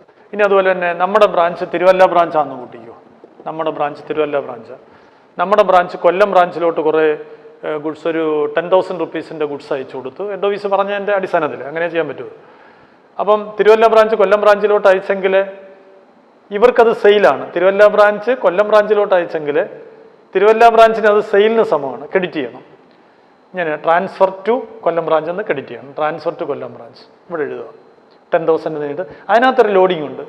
അത് 5-1 കൂട്ടിക്കോ. പൊതുവിൽ 5-1 ലോഡിംഗ് എങ്കിൽ 10,000ൻ്റെ 5-1 2,000 രൂപ. ടു സ്റ്റോക്ക് റിസർവ് അല്ല, ടു അങ്ങനെ തന്നെ എഴുതുക. അത് to transfer to Kollam branch എന്ന് എഴുതി 2,000 രൂപ. ഇവിടെ 10,000 എഴുതണം, ഇവിടെ 2,000 എഴുതണം. ഇനി തിരിച്ചായിക്കോട്ടെ, കൊല്ലം ബ്രാഞ്ച് തിരുവല്ല ബ്രാഞ്ചിലോട്ട് കുറേ ഗുഡ്സ് ഇങ്ങോട്ട് തന്നു, 20,000 രൂപയുടെ ഗുഡ്സ് ഇങ്ങോട്ട് തന്നു. അപ്പോൾ നമുക്ക് ഈ തിരുവല്ല ബ്രാഞ്ചിന് ഒരു പർച്ചേസ് എഫക്റ്റ് അത്. അപ്പോൾ ഇങ്ങനെ എഴുതണം, goods transferred from Kollam, transferred from Kollam branch 20,000 suppose. ഇതിനകത്തൊരു 4,000 ലോഡിംഗ് ഉണ്ടെന്ന് കൂട്ടിക്ക്. By transfer from Kollam branch 4,000. എഴുതുന്ന സൈഡിൽ എഴുതിയിട്ട് ഓപ്പോസിറ്റ് സൈഡിൽ അതിൻ്റെ ലോഡിംഗ് എഴുതണം, ഗുഡ്സുമായി കണക്ട് ചെയ്ത എല്ലാ ഐറ്റത്തിനും. ഇതാണ് ഇതിൻ്റെ എൻട്രി ഫോർമാറ്റ് എന്ന് പറയുന്നത്. ഇനി നമ്മൾ അപ്പം ലാഭം വരുമ്പോൾ അതിൻ്റെ entry branch account debtor to profit and loss, നഷ്ടമാണെങ്കിൽ profit and loss debtor to branch. ഇനി നമുക്കിതിനകത്ത് അറിയേണ്ട ഒരു പോയിന്റ്, നമുക്ക് ഈ goods send to branch account വരയ്ക്കണം. Goods send to branch account വരയ്ക്കുമ്പോൾ നോക്കിക്കേ, നമ്മളൊരു goods send to branch account വരയ്ക്കുമ്പോഴേ ഞാൻ വരച്ചിടാം. Goods send to branch account വരയ്ക്കുമ്പോൾ കണ്ടിത് ബ്രാഞ്ചിൽ ടു ഗുഡ്സ് ആൻഡ് ബ്രാഞ്ച് എന്ന് എഴുതിയത് ഇപ്പുറത്ത് ബൈ ബ്രാഞ്ച് എന്ന് എഴുതണം. ഇത് ടു ബ്രാഞ്ച് എന്ന് എഴുതണം. ഇത്രയുള്ളൂ. ഇത്ര എഴുതിയിട്ട് ക്രെഡിറ്റ് സൈഡായിരിക്കും കൂടുന്നത്, ബാക്കി ട്രേഡിംഗ് അക്കൗണ്ടിലോട്ട് മാറ്റണം, അല്ലെങ്കിൽ പർച്ചേസ് അക്കൗണ്ടിലോട്ട് മാറ്റണം. ട്രേഡിംഗ് അക്കൗണ്ട് അല്ലെങ്കിൽ പർച്ചേസ് അക്കൗണ്ട് വരും. അപ്പോൾ goods send to branch account വരച്ചതിൽ വരുന്ന വ്യത്യാസം should be transferred to trading account. ഒരു എൻട്രി കിട്ടും, goods send to branch account debtor to trading, goods send to branch account debtor to trading account എന്ന് ഒരു entry കൂടെ കിട്ടും. ഇതാണ് ഇതിൻ്റെ ആപ്ലിക്കേഷൻ. ഇനി നമുക്ക് അതിൻ്റെ ഒരു ക്വസ്റ്റ്യൻ എടുത്ത് ഞാൻ വർക്കൗട്ട് ചെയ്ത് പറഞ്ഞു തരുന്നതായിരിക്കും. 462-462 ക്വസ്റ്റ്യൻ നമ്പർ 6. ഇത് ഡെറ്റേഴ്സ് മെത്തേഡിലെ കോസ്റ്റ് പ്രൈസിൽ ഐറ്റം മൂല്യം തന്നിരിക്കുന്ന ഒരു ചോദ്യമാണ്. കോസ്റ്റ് പ്രൈസിൽ മൂല്യം തന്നിരിക്കുന്നത്, ഇൻവോയ്സ് പ്രൈസ് അല്ല, കോസ്റ്റ് പ്രൈസ്. ഞാൻ എക്സ്പ്ലെയിൻ ചെയ്യാം. From the following details prepare Delhi branch account in the books H O. അപ്പം നിങ്ങൾ ബ്രാഞ്ച് അക്കൗണ്ട് എഴുതുമ്പോൾ മണ്ടയ്ക്ക് in the book of H O എന്ന് എഴുതിയിട്ട് ഡൽഹി ബ്രാഞ്ച് അക്കൗണ്ട് അല്ലെങ്കിൽ ബ്രാഞ്ച് അക്കൗണ്ട് എന്ന് എഴുതണം. പിന്നെ ഡെറ്റേഴ്സ് വരയ്ക്കണമെങ്കിൽ ബ്രാഞ്ച് ഡെറ്റേഴ്സ് അക്കൗണ്ട് വരയ്ക്കണം, ഗുഡ്സ് സെൻഡ് ടു ബ്രാഞ്ചും വരയ്ക്കണം. ഇത് മൂന്നുമാണ് ഈ കയറി വരുന്നത്. മസ്റ്റായിട്ട് വരുന്നത് ബ്രാഞ്ച് അക്കൗണ്ടും ഗുഡ്സ് സെൻഡ് ടു ബ്രാഞ്ചുമാണ്. ഡെറ്റേഴ്സുമായി ബന്ധപ്പെട്ട് ഏതെങ്കിലും മിസ്സിംഗ് ഐറ്റം ഉണ്ടെങ്കിൽ അത് കണ്ടുപിടിക്കാനായിട്ട് ഡെറ്റേഴ്സ് അക്കൗണ്ട് വരും. ഡെറ്റേഴ്സുമായി ബന്ധപ്പെട്ട് മിസ്സിംഗ് വരാവുന്ന ഐറ്റം ഏതാണെന്ന് ചോദിച്ചാൽ, ഇപ്പം ഡെറ്റേഴ്സിൻ്റെ ക്ലോസിംഗ് ബാലൻസ് ഒരുപക്ഷെ ചോദ്യം തന്നിരിക്കത്തില്ല. ഓപ്പണിംഗ് ബാലൻസ് തന്നിട്ട് ക്രെഡിറ്റ് സെയിൽസും തന്ന് ഡെറ്റേഴ്സ് കണക്റ്റഡ് ആയിട്ടുള്ള ഒത്തിരി ഐറ്റം തന്നിരിക്കുക, പക്ഷേ ക്ലോസിംഗ് ഡെറ്റേഴ്സ് ഇല്ല. തീർച്ചയായിട്ടും ക്ലോസിംഗ് ഡെറ്റേഴ്സ് ഉണ്ടാകും. കടത്തിന് വിറ്റിട്ടുണ്ടെങ്കിൽ തീർച്ചയായിട്ടും ക്ലോസിംഗ് ഡെറ്റേഴ്സ് ഉണ്ടാകും. നമ്മൾ ആ ക്ലോസിംഗ് ഡെറ്റേഴ്സ് കണ്ടുപിടിക്കാനായിട്ട് ബ്രാഞ്ച് ഡെറ്റേഴ്സ് അക്കൗണ്ട് വരയ്ക്കണം. ഞാൻ സിംഗിൾ എൻട്രി പറഞ്ഞു തന്നിട്ടുണ്ട് അതെങ്ങനെ വരയ്ക്കണമെന്ന്, അതിനകത്ത് എഴുതേണ്ട ഐറ്റങ്ങൾ. അതേമാതിരി തന്നെ ഇതിനകത്ത് കണ്ടുപിടിക്കുമ്പം ഡെറ്റേഴ്സിൻ്റെ ക്ലോസിംഗ് ബാലൻസ് വരും. അത് കണ്ടെത്തിക്കൊണ്ട് അത് ബ്രാഞ്ച് അക്കൗണ്ട് കൊണ്ടുവരണം. നമ്മൾ പറഞ്ഞല്ലോ ബ്രാഞ്ച് അക്കൗണ്ട് ക്രെഡിറ്റ് സൈഡിലെ by closing stock by closing debtors ഉണ്ടോ, ബൈ ക്ലോസിംഗ് ഡെറ്റേഴ്സ്. അപ്പോൾ ബ്രാഞ്ച് ഡെറ്റേഴ്സ് വരച്ച് ക്ലോസിംഗ് ഡെറ്റേഴ്സ് കണ്ടുപിടിച്ച് അവിടെ എഴുതണം. ചിലപ്പോൾ നമുക്ക് ക്രെഡിറ്റ് സെയിൽസും പിന്നെ ഡെറ്റേഴ്സ് കണക്റ്റഡ് ആയിട്ടുള്ള ബാഡ് ഡെറ്റ് ഡിസ്കൗണ്ട് അലോഡും ക്ലോസിംഗ് ഡെറ്റേഴ്സും ഒക്കെ തന്നിട്ട് കളക്ഷൻ ഫ്രം ഡെറ്റേഴ്സും ഒക്കെ തന്നിട്ട് ഓപ്പണിംഗ് ഡെറ്റേഴ്സ് ആയിരിക്കും ഇല്ലാത്തത്. അങ്ങനെയാണെങ്കിലും നിങ്ങൾ ബ്രാഞ്ച് ഡെറ്റേഴ്സ് വരച്ച് ഓപ്പണിംഗ് ഡെറ്റേഴ്സ് കണ്ടുപിടിക്കണം. എന്തിനാ? ബ്രാഞ്ച് അക്കൗണ്ടിൽ ആദ്യം എഴുതാൻ. എങ്ങനെ? To opening stock, to branch debtors, opening debtors. അപ്പോൾ അങ്ങനെ കണ്ടെത്തിക്കൊണ്ട് അവിടെ ഫില്ല് ചെയ്യണം. ചിലപ്പോൾ നിങ്ങൾക്ക് ഓപ്പണിംഗ് ഡെറ്റേഴ്സും ക്ലോസിംഗ് ഡെറ്റേഴ്സും തന്നിരിക്കും. തരാത്തത് ക്യാഷ് റിസീവ്ഡ് ഫ്രം ഡെറ്റേഴ്സ് ആയിരിക്കും, കളക്ഷൻ ഫ്രം ഡെറ്റേഴ്സ്. അപ്പോൾ ആ കളക്ഷൻ ഫ്രം ഡെറ്റേഴ്സ് കണ്ടുപിടിക്കാൻ നിങ്ങൾക്ക് ബ്രാഞ്ച് ഡെറ്റേഴ്സ് വരയ്ക്കേണ്ടി വരും. ബാക്കിയെല്ലാം അതിനകത്ത് ഫില്ല് ചെയ്യുമ്പോൾ ബൈ ക്യാഷ് എന്ന് കയറി വരും. ആ ബൈ ക്യാഷ് എന്ന് കയറി വരിക എന്നതാണ് ക്യാഷ് റിസീവ്ഡ് ഫ്രം ഡെറ്റേഴ്സ്. അത് നിങ്ങൾ കണ്ടുപിടിച്ചുകൊണ്ട് എവിടെ എഴുതുമെന്നറിയോ? ബ്രാഞ്ച് അക്കൗണ്ടിനകത്ത് നമ്മൾ ഈ റെമിറ്റൻസിൻ്റെ ഒരു ബൈ ക്യാഷ് എഴുതുമല്ലോ, ആ ബൈ ക്യാഷിനകത്ത് മുമ്പ് എഴുതിയിട്ടിരുന്നു ക്യാഷ് സെയിൽസും കളക്ഷൻ ഫ്രം ഡെറ്റേഴ്സും. ക്യാഷ് സെയിൽസും കളക്ഷൻ ഫ്രം ഡെറ്റേഴ്സോട് കൂട്ടി എഴുതുന്നതാണ് റെമിറ്റൻസ്, ബൈ ക്യാഷ് എന്ന് എഴുതുന്നത് ബ്രാഞ്ച് അക്കൗണ്ടിനകത്ത്. ആ കളക്ഷൻ ഫ്രം ഡെറ്റേഴ്സ് തന്നിട്ടില്ലെങ്കിൽ ബ്രാഞ്ച് ഡെറ്റേഴ്സ് വരച്ച് അത് കണ്ടുപിടിച്ച് ഇവിടെ ബ്രാഞ്ച് അക്കൗണ്ടിൽ കൊണ്ടുവന്ന് ഫില്ല് ചെയ്തോണം. അപ്പോൾ ഈ ചോദ്യത്തെ എങ്ങനെയാണ് നമുക്ക് നോക്കാം. വായിക്കുന്നു. ഡൽഹി ബ്രാഞ്ച് അക്കൗണ്ട് വരയ്ക്കാൻ വേണ്ടിയുള്ള details. Opening stock at cost, ഞാൻ പറഞ്ഞില്ലേ കോസ്റ്റ് പ്രൈസിലാണ് തന്നേക്കുന്നത്. Opening stock 17,80,000. ഞാൻ പറഞ്ഞു കയറിപ്പോരാം. നമ്മളോട് പറഞ്ഞേക്കുന്ന ബ്രാഞ്ച് അക്കൗണ്ട് വരയ്ക്കാനാണ്. In the book of head office എന്ന് എഴുതിയിട്ട് ഡൽഹി ബ്രാഞ്ച് അക്കൗണ്ട് എന്ന് ടൈറ്റിൽ കൊടുത്ത് ഡെബിറ്റ് സൈഡിൽ ടു ഓപ്പണിംഗ് സ്റ്റോക്ക് നിങ്ങൾ അങ്ങനെ എഴുതിയാൽ മതി. ടു ഓപ്പണിംഗ് സ്റ്റോക്ക് 17,80,000, അല്ലെങ്കിൽ ടു ബ്രാഞ്ച് സ്റ്റോക്ക്, എനിവേ ഇങ്ങനെയെങ്കിലും എഴുതുക. ദെൻ ഓപ്പണിംഗ് ഡെറ്റേഴ്സ് ഡെബിറ്റ് ചെയ്യണം, ഓപ്പണിംഗ് പെറ്റി ക്യാഷ് ഡെബിറ്റ് ചെയ്യണം, furniture in the beginning debit ചെയ്യണം. ആ 4 ഐറ്റം അവിടെ ഡെബിറ്റ് ചെയ്യണം. ഇനി ഒരു ഓപ്പണിംഗ് ക്രെഡിറ്റേഴ്സ് തന്നേക്കുന്നുണ്ടോ, അത് ലൈബിലിറ്റിയുടെ ഓപ്പണിംഗ്, അത് ബ്രാഞ്ച് അക്കൗണ്ടിൽ ബൈ ബ്രാഞ്ച് ക്രെഡിറ്റേഴ്സ് എന്നോ ബൈ ഓപ്പണിംഗ് ക്രെഡിറ്റേഴ്സ് എന്നോ എഴുതണം. ക്രെഡിറ്റ് സൈഡിൽ ആദ്യം. Goods send to branch at cost debit ചെയ്യണം. Goods returned by branch credit ചെയ്യണം. Goods returned by customer to branch. ഈ ഡൽഹി ബ്രാഞ്ചുകാർ അവരുടെ ലൊക്കാലിറ്റിയിലെ പരിസര പ്രദേശത്തൊക്കെ കുറേ ഗുഡ്സ് കടത്തിന് കൊടുത്തതിൽ കടത്തിന് കൊടുത്ത കുറേ ഗുഡ്സിലെ കസ്റ്റമർ വേണ്ടെന്നും പറഞ്ഞ് കുറേ റിട്ടേൺ ചെയ്തു. അതാണ് 57,000. കസ്റ്റമർ ബ്രാഞ്ചിലോട്ട് റിട്ടേൺ ചെയ്തു. ഇത് ബ്രാഞ്ച് അക്കൗണ്ടിൽ വരത്തില്ല. അത് നമുക്ക് ഡെറ്റേഴ്സ് അക്കൗണ്ട് വരയ്ക്കേണ്ടി വരികയാണെങ്കിൽ അതിനകത്ത് എഴുതണം. സെയിൽസ് റിട്ടേൺ ആണ്. സെയിൽസ് റിട്ടേൺ ബ്രാഞ്ച് അക്കൗണ്ടിൽ വരില്ല. ഏത് റിട്ടേണാണ് പിന്നെ ബ്രാഞ്ച് അക്കൗണ്ടിൽ വരുന്നത്? ബ്രാഞ്ചിൽ ചെയ്യുന്ന സാധനം ഹെഡ് ഓഫീസിലോട്ട് തിരിച്ചയക്കും. Goods returned by branch to head office, അതാണ് യഥാർത്ഥ റിട്ടേൺ. അത് ബ്രാഞ്ച് അക്കൗണ്ടിൽ ക്രെഡിറ്റ് ചെയ്യണം. എന്നാൽ ബ്രാഞ്ച് അവരുടെ കസ്റ്റമർക്ക് വിറ്റ സാധനം കസ്റ്റമർ ബ്രാഞ്ചിലോട്ട് തിരിച്ചയച്ച സെയിൽസ് റിട്ടേൺ ആണ്. അത് നിങ്ങൾ ബ്രാഞ്ച് അക്കൗണ്ടിൽ എഴുതുകയേ ചെയ്യരുത്. അപ്പം ഞാൻ പറഞ്ഞത് ബ്രാഞ്ച് അക്കൗണ്ടിൽ വേണ്ട. Cash received by branch from its customer. Delhi ബ്രാഞ്ചുകാർ അവരുടെ കസ്റ്റമറിൽ നിന്ന് കടം കൊടുത്ത ബേസിൽ കിട്ടാനുള്ള പൈസ സ്വീകരിച്ചെന്ന് 61,10,000. ഇത് കളക്ഷൻ ഫ്രം ഡെറ്റേഴ്സാണ്. ഇത് വേണം, ഇത് ക്രെഡിറ്റ് ചെയ്യണം. ഇതെങ്ങനെ ക്രെഡിറ്റ് ചെയ്യും? ബ്രാഞ്ച് അക്കൗണ്ടിൽ ബൈ ക്യാഷ് എന്ന് എഴുതിയിട്ട് ക്യാഷ് സെയിൽസും ഈ കളക്ഷനും കൂടെ കൂട്ടി ക്രെഡിറ്റ് ചെയ്യണം. ദെൻ ക്യാഷ് സെയിൽസ് ഉണ്ടെങ്കിൽ അതിവിടെ ചേർത്ത് എഴുതണം. ദെൻ ബാലൻസ് അടുത്ത പറഞ്ഞേക്കുന്നത് ഡിസ്കൗണ്ട് അലോഡ് ടു കസ്റ്റമർ അതും ഇതിനകത്ത് വേണ്ട. ഡിസ്കൗണ്ട് അലോഡ് ബ്രാഞ്ച് അക്കൗണ്ടിൽ വേണ്ട. ബാഡ് ഡെറ്റ് ഇതിനകത്ത് വേണ്ട. ക്രെഡിറ്റ് സെയിൽസ് വേണ്ട. അതൊന്നും ബ്രാഞ്ച് അക്കൗണ്ടിൽ വേണ്ട. അതൊക്കെ ഡെറ്റേഴ്സ് കണക്റ്റഡ് ആണ്. ഡെറ്റേഴ്സ് അക്കൗണ്ട് വരയ്ക്കേണ്ടി വരികയാണെങ്കിൽ അതിനകത്ത് കൊണ്ടുവരണം. ക്യാഷ് സെയിൽസ് വേണം. ഞാൻ ഇപ്പം പറഞ്ഞു നിർത്തി. ക്യാഷ് സെയിൽസും കളക്ഷൻ ഫ്രം ഡെറ്റേഴ്സൂടെ ചേർത്താണ് ബ്രാഞ്ച് അക്കൗണ്ടിൽ ബൈ ക്യാഷ് എന്ന് എഴുതേണ്ടത്. Petty expense paid by branch 80,000 രൂപ പെറ്റി എക്സ്പെൻസ് കൊടുത്തു. ബ്രാഞ്ച് കൊടുത്തെന്ന് 80,000 രൂപ പെറ്റി എക്സ്പെൻസ് കൊടുത്തു. അത് ഞാൻ പറഞ്ഞുതരാം. Cheque send to branch for expense meet ചെയ്യാനായിട്ട് ഒരു ചെക്ക് ബ്രാഞ്ചിലോട്ട് അയച്ചു കൊടുത്തു. എന്തൊക്കെ എക്സ്പെൻസാണ്? സാലറിയും റെൻറ്റ് ആൻഡ് ഇൻഷുറൻസും പെറ്റി ക്യാഷും കൂടെ, ഇത്രയും കൂടെ പിന്നെ മീറ്റ് ചെയ്യാനായിട്ട്. അപ്പോൾ അതുകൊണ്ട് അവിടെ പെറ്റി ക്യാഷ് വന്നുണ്ടോ? സാലറി കൊടുക്കാനും റെൻറ്റ് കൊടുക്കാനും പെറ്റി എക്സ്പെൻസ് മീറ്റ് ചെയ്യാനുമായിട്ട്, പെറ്റി എക്സ്പെൻസ് 78,700 മീറ്റ് ചെയ്യാനുമായിട്ട് പൈസ അയച്ചോളൂ. അത് നിങ്ങൾ ടു ക്യാഷ് എന്ന് എഴുതണം. ടു ക്യാഷ് എന്ന് എഴുതിയിട്ട് salary 3 lakh, rent 120, petty cash 78,700 എന്ന് എഴുതണം. ഒരു petty expense paid by branch തന്നേക്കുന്നത് ഞാൻ പിന്നീട് പറയാം, അതവിടെ നിൽക്കട്ടെ. ദെൻ ഇനി goods are sold to customer at cost plus 50%. ഈ ഡൽഹി ബ്രാഞ്ചുകാർ അവരുടെ കസ്റ്റമർക്ക് ഗുഡ്സ് വിറ്റിരിക്കുന്നത് 100ന്റെ 150. അത് സെയിൽസിനകത്ത് അങ്ങനെ പറഞ്ഞേക്കുന്നു. അത് നമ്മൾ ഇൻവോയ്സ് ഒന്നും അല്ല, അവർ വില കൂട്ടി വിറ്റു എന്നുള്ളതേ. Depreciate furniture 10% per annum. Furniture opening date 60,000 തന്നിട്ടുണ്ട്. അതിന് 10% ഡിപ്രിസിയേഷൻ തന്നിരിക്കുന്നു. 6,000 രൂപ ഡിപ്രിസിയേഷൻ പോകും. ബാക്കി അതിൻ്റെ ക്ലോസിംഗ് വില 54,000. ഈ ചോദ്യത്തിൻ്റെ ഒരു പ്രത്യേകത, opening date stock, debtors, petty cash, furniture, creditors ഇത്രയും തന്നേക്കുന്നു. കുറച്ച് അസറ്റും കുറച്ച് ഒരു ലൈബിലിറ്റിയും തന്നേക്കുന്നു. ഇതിന് ഇത്ര ഇനി ക്ലോസിംഗ് ബാലൻസും വരണം. ഏതൊക്കെ അസറ്റിനും ലൈബിലിറ്റിക്കും ഓപ്പണിംഗ് ബാലൻസ് വന്നിട്ടുണ്ടോ അത്രയും ഐറ്റത്തിന് ക്ലോസിംഗ് ബാലൻസും വരണം. പക്ഷേ അതൊന്നുമേ ക്ലോസിംഗ് ഐറ്റം ഒന്നുമേ ഇവിടെ തന്നിട്ടില്ല. അതെല്ലാം നമ്മളിവിടെ കണ്ടുപിടിക്കണം. അപ്പോൾ എന്തൊക്കെ കണ്ടുപിടിക്കണം? ക്ലോസിംഗ് സ്റ്റോക്ക് കണ്ടുപിടിക്കണം. തന്നിട്ടില്ല. ഓപ്പണിംഗ് തന്നിട്ടുണ്ടെങ്കിൽ ക്ലോസിംഗ് തീർച്ചയായിട്ടും ഉണ്ടാവും. ശരിയല്ലേ? ഇപ്പം കട അടയ്ക്കുന്ന സമയത്ത് മൊത്തം വിറ്റ് തീരത്തില്ലല്ലോ, ഇച്ചിരിയെങ്കിലും ഇരിക്കുമല്ലോ. ആ ഇരിക്കുന്ന കുറേ ഐറ്റത്തിൻ്റെ മൂല്യമാണ് ക്ലോസിംഗ് സ്റ്റോക്ക് എന്ന് പറഞ്ഞാൽ, എൻ്റെ മൂല്യം എന്ന് പറഞ്ഞാൽ. അത് കണ്ടുപിടിക്കണം. ക്ലോസിംഗ് ഡേറ്റേഴ്സ് കണ്ടുപിടിക്കണം. ക്ലോസിംഗ് പെറ്റി ക്യാഷ് കണ്ടുപിടിക്കണം. ക്ലോസിംഗ് ഡേറ്റിലെ ഫർണിച്ചർ കണ്ടുപിടിക്കണം. ക്ലോസിംഗ് ഡേറ്റിലെ ക്രെഡിറ്റേഴ്സ് കണ്ടുപിടിക്കണം. ഇത്രയും കണ്ടുപിടിച്ചിട്ട് അസറ്റായിട്ട് വരുന്ന ക്ലോസിംഗ് സ്റ്റോക്കും ക്ലോസിംഗ് ഡേറ്റേഴ്സും ക്ലോസിംഗ് പെറ്റി ക്യാഷും ക്ലോസിംഗ് ഫർണിച്ചറും ബ്രാഞ്ച് അക്കൗണ്ടിൽ ക്രെഡിറ്റ് ചെയ്യണം. ലൈബിലിറ്റി ആയിട്ട് വരുന്ന ക്രെഡിറ്റേഴ്സ് ഡെബിറ്റ് ചെയ്യണം. അപ്പം ഞാൻ അത് ഒന്ന് പറയാൻ പോവാണ്.